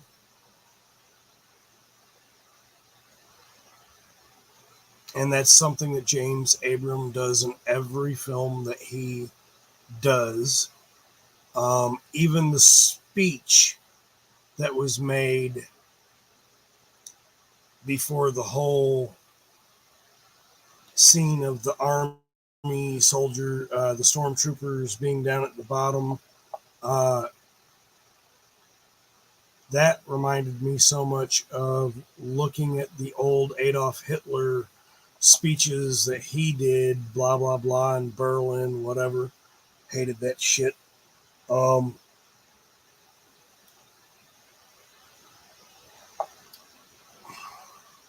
has no place in Star Wars. I thought that was absolutely ridiculous.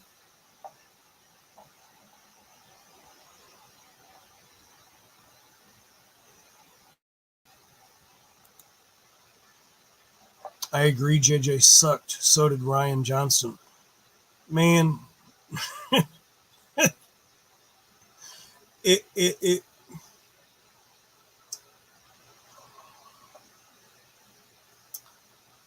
I don't even want to get into the second one.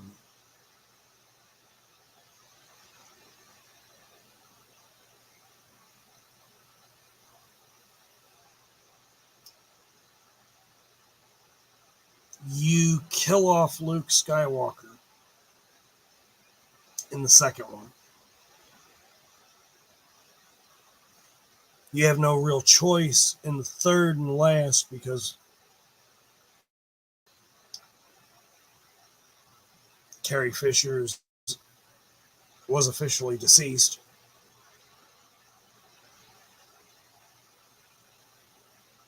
So she had no choice but to go.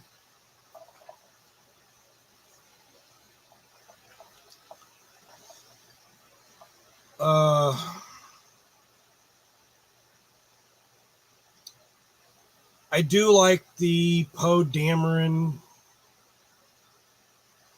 I didn't have a problem necessarily with the characters. I had a problem with the story arcs.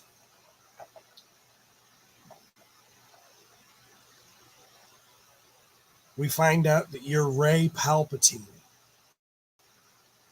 the grandfather of Emperor Palpatine.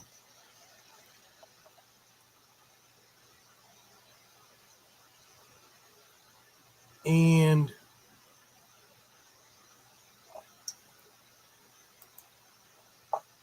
then in the last movie, you're Rey Skywalker. Okay, you adopted the name.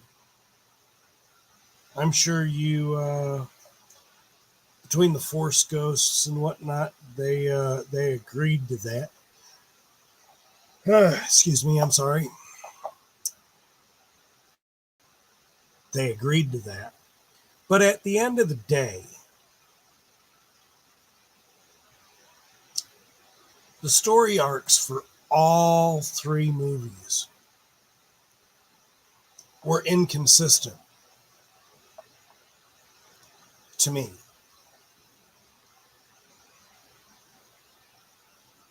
They didn't jump all over the place, not like the Acolyte does.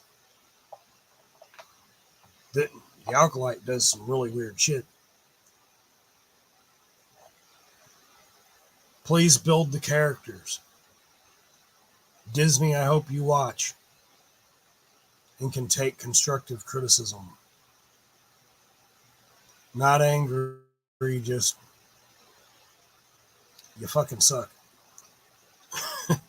It's the only way Harrison Ford would come back if they killed him. You know what? I do believe, I mean, like, he actually liked Han Solo the first time he did it.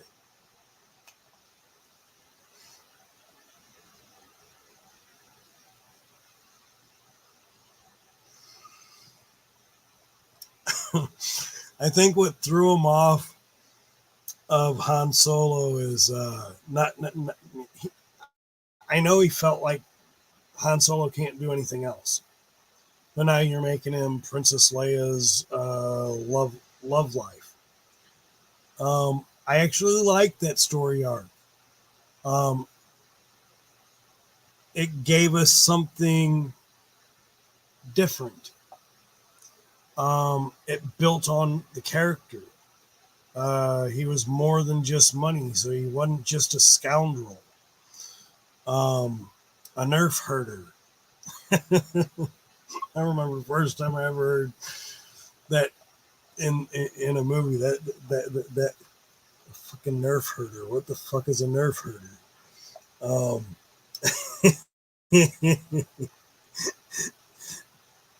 who knows, right?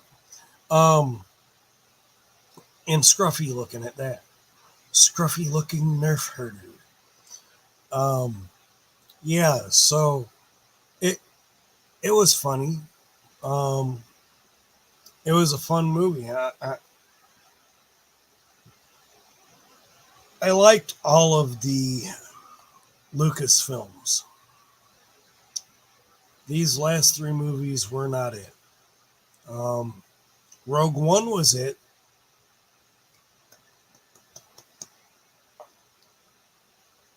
But the last three movies, no, you took that shit way south.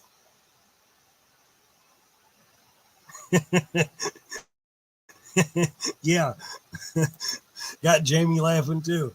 Um, Scruffy looking nerf herder. Carrie Fisher was great. I definitely couldn't see anybody but Carrie Fisher playing Princess Leia.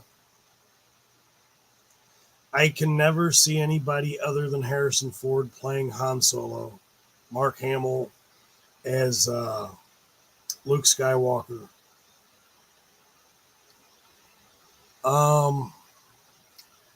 The original Ben Kenobi, I forget what that gentleman's name is.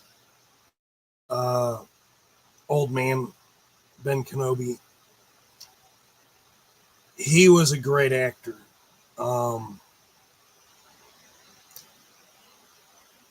Christian Haydenson as Anakin, the little boy that played Anakin as a child.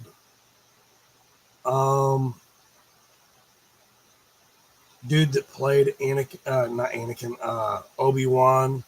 I can never remember his name for nothing. If my life depended on it, I'd be dead.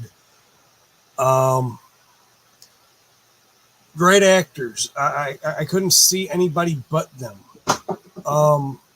When thinking of the first prequels, Darth Maul. What an amazing character he was. And I understand why it seems like the Jedi were something amazingly different than what we got in episode 4, 5, and 6. The Jedi are supposed to be extinct.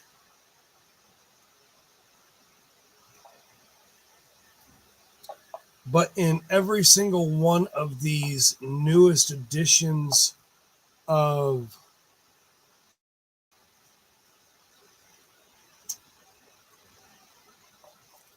Star Wars, it's almost like the Jedis don't even have their traits anymore. They don't have their traits that they should have 100 years before the Galactic Empire.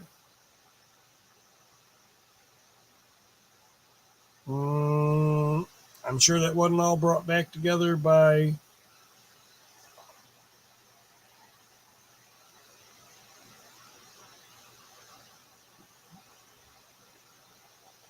the time of the Galactic Jedi Council. Kind of strange. The fact in the Alkalite that Soul did not know that was May at the end of episode 6. That's disturbing. Very disturbing. The fact that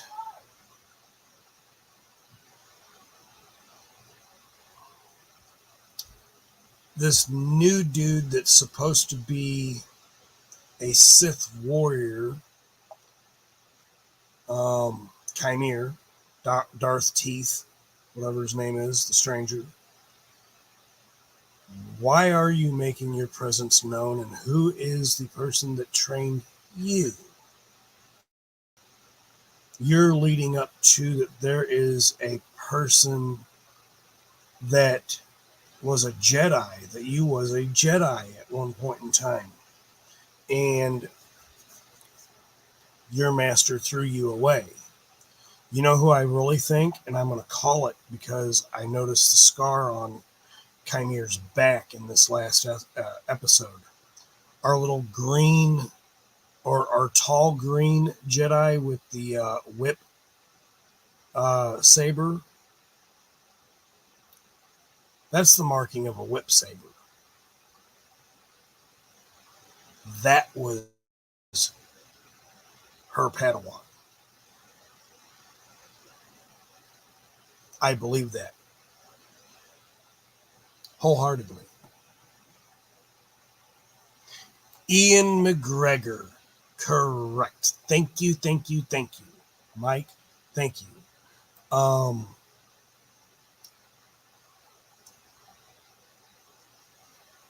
The Sith was supposed to be extinct, not in Jedi, not the Jedi. Correct, very correct. Now, do I believe that the Jedi have a dogmatic way about them? Absolutely.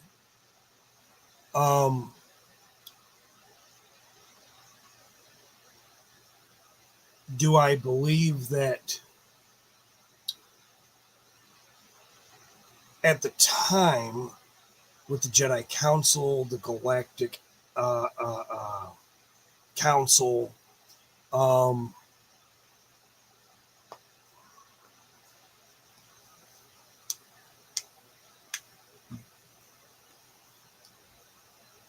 the thing that I can say and see about the Acolyte,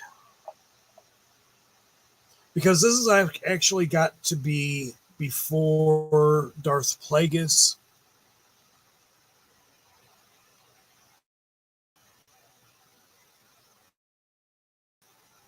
It's definitely before Palpatine. But this can't be that far in front of Darth Plagueis that this happens. Again, this is 100 years before the rise of the Dark Empire. It's not that it's not that long. It's not that long.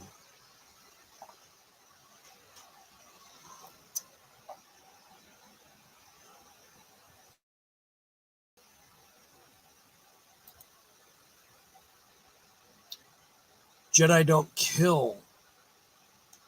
Watch other for power like the Sith. And that is also very true. It was said best in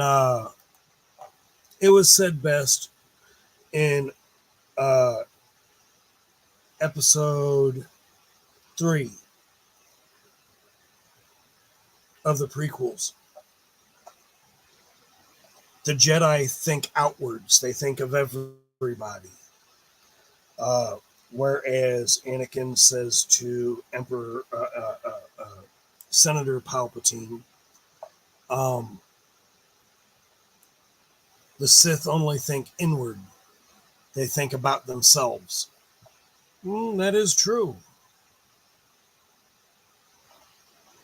This version of the Sith that we have in the Acolyte,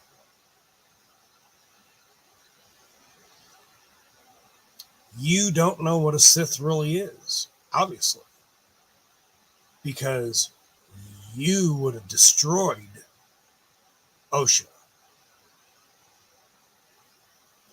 You would have destroyed her sister if you were a true Sith. There is a lot of inconsistencies with the show that I don't like.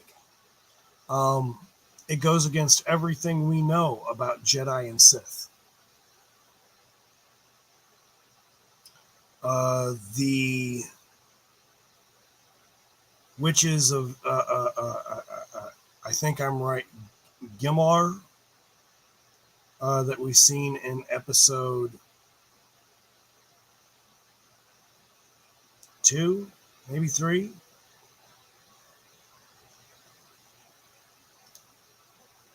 Reminded me more of the witches of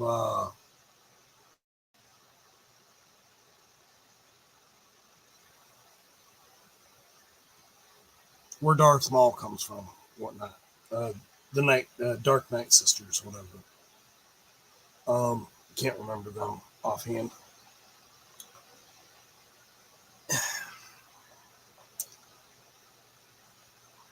Shit, I call them the bitches of Eastwick, right? Anybody remember that movie, The Witches of Eastwick? That was funny. But anyway,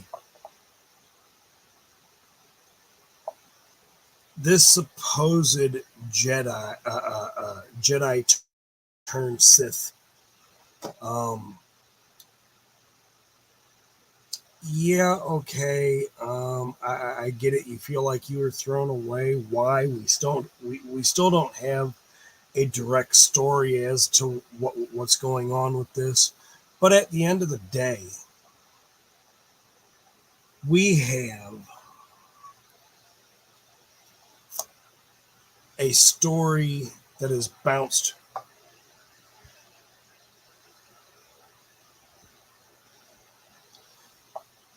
and we don't have a direction.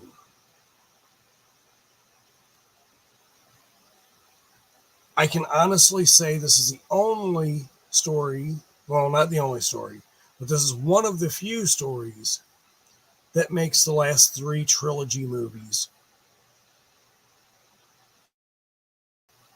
look better than the shit that you're doing on these shows. Mandalorian is absolutely amazing. The Book of Boba Fett,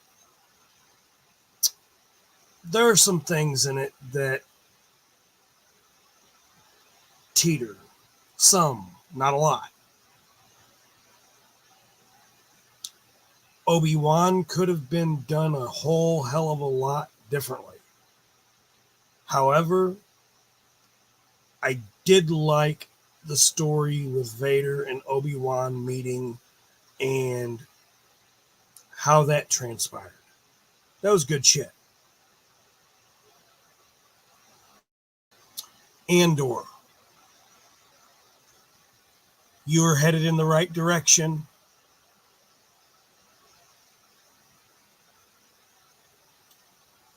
Ahsoka. Headed in the right direction.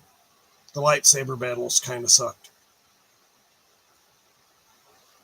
I mean, I'm not expecting Duel of the Fates, but I was expecting better choreography with it.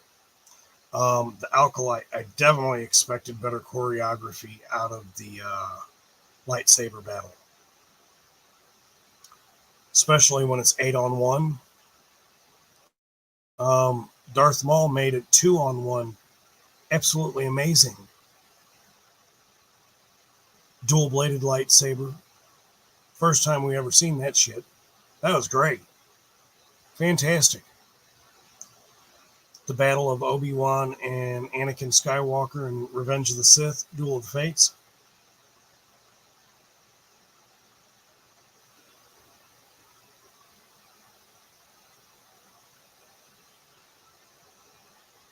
Jedi at that time had a totally different mindset.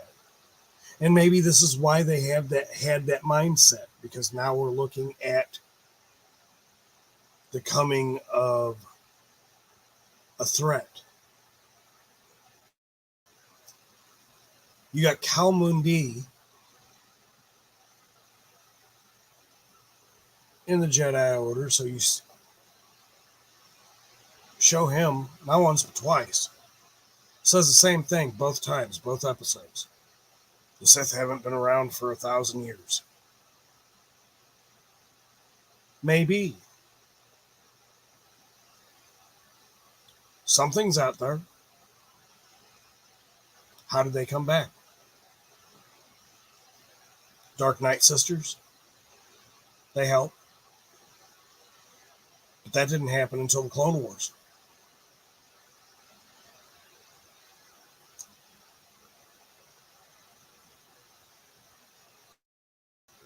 Who is behind the Sith now? We're waiting for you to get your shit together, and you still only have 2 episodes. Well, after tomorrow, after later today, 1 more episode left. I hope you do something. I seriously hope you do something with episode 7, because episode 1 through 6 fucking suck. I'm not the only one saying this.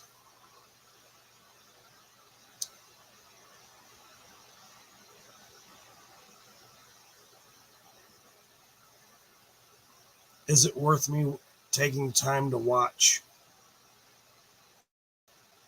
today's episode? I'm probably safely going to say this.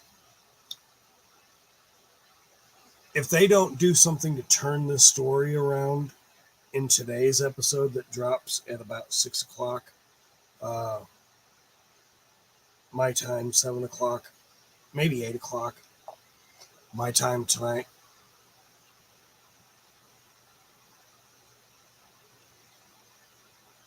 I'm probably not going to watch the episode, very last episode, because it's already all bullshit.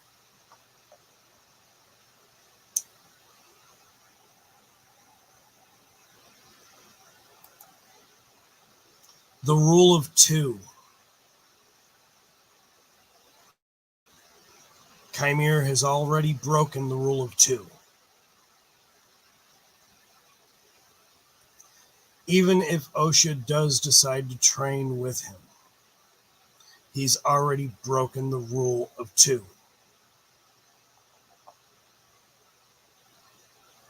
Because he still has another pupil out there in her sister May. He didn't kill her off.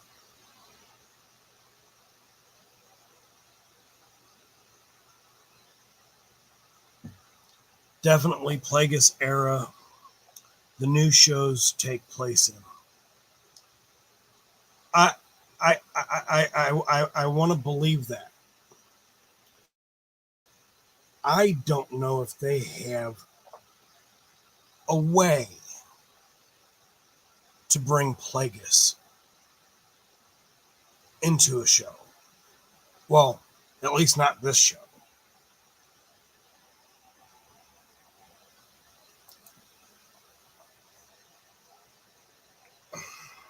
I don't blame anybody.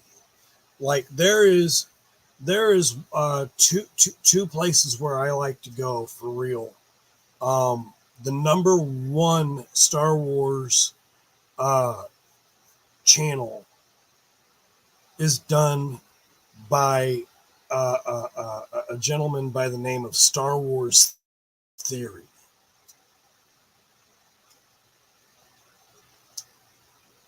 He was the first. He is the best. He has done amazing work. My other favorite is Stupendous Wave. I love both of those channels, and they are go-tos for me to know some things that I probably should know, but if I need a quick breather, refresher course, their channels instantly, because they're going to describe it. They're going to give you the reasons why they feel and say the things that they do about whatever. This is not the Star Wars we grew up on. I'm not even going to go as far as to say that it's becoming too woke or it's this or that. It's none of that. The story is fucking off. It's just off. When you have writers that don't give a shit about Star Wars or Masters of the Universe or Thundercats or Battlestar Galactica. And they just write whatever bullshit comes to their fucking head. Kind of like most of the time I talk off the top of my head. Kind of like how I run all my lives and other shows. It comes in my head 90% of the time coming out of my fucking mouth. Unforgivingly at that.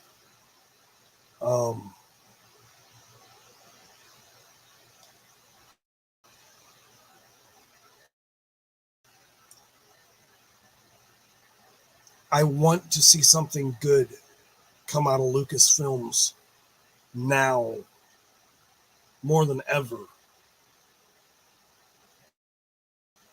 The way George Lucas would have done it. We're never going to get that with Kathleen Kennedy at the helm. Ever.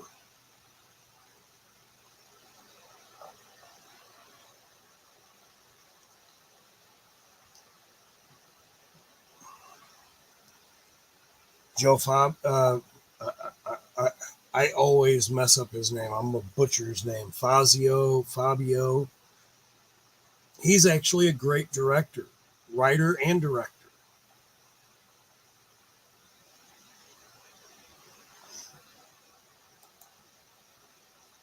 I don't know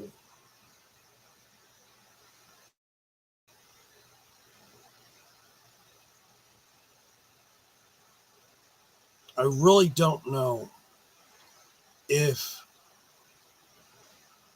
he's going to be able to pull this off. Now, I know this is a different director, but they all have some parts into it, right? Kathleen Kennedy is going to be, oh, it should be this, it should be that. It's not this, it's not that. Kathleen Kennedy has never had Star Wars George Lucas style from the time Disney purchased Star Wars. She don't get it. I don't think she cares to get it.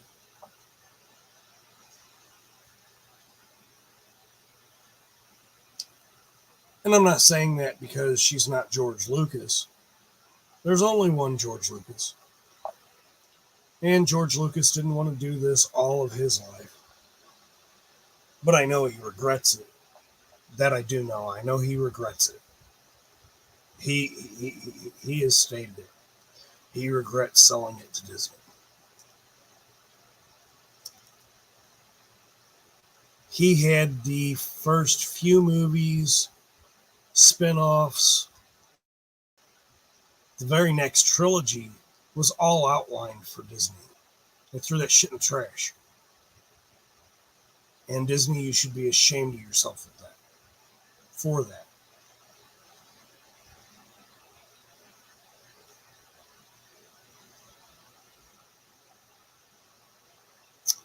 I think that at the end of the day, with this newest show, the Alkalite has to do something new. Maybe something we've never seen before. Well, this whole show has been something that we've never seen before, right? At the end of the day, let's try and give it some let's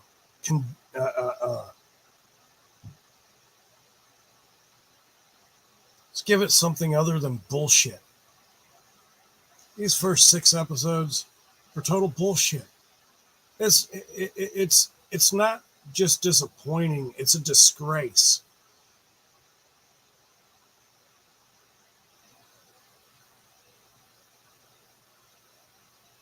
You've got to have people in upper production management that give a shit about the IP. If you don't, this is what you get.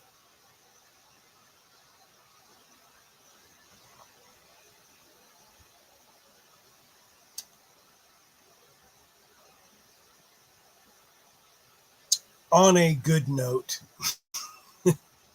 the next episode is coming in about 10 hours, my time. I'm going to watch this one. I'm going to give a review of this one, along with a review of episode 6. I hope the review I give of episode 7 is better than episode 6, because episode 6 was absolutely fucking horrible. Just absolutely horrible. 50 Shades of Jedi.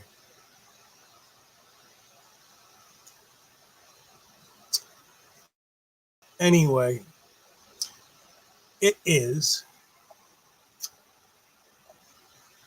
1:10 in the morning.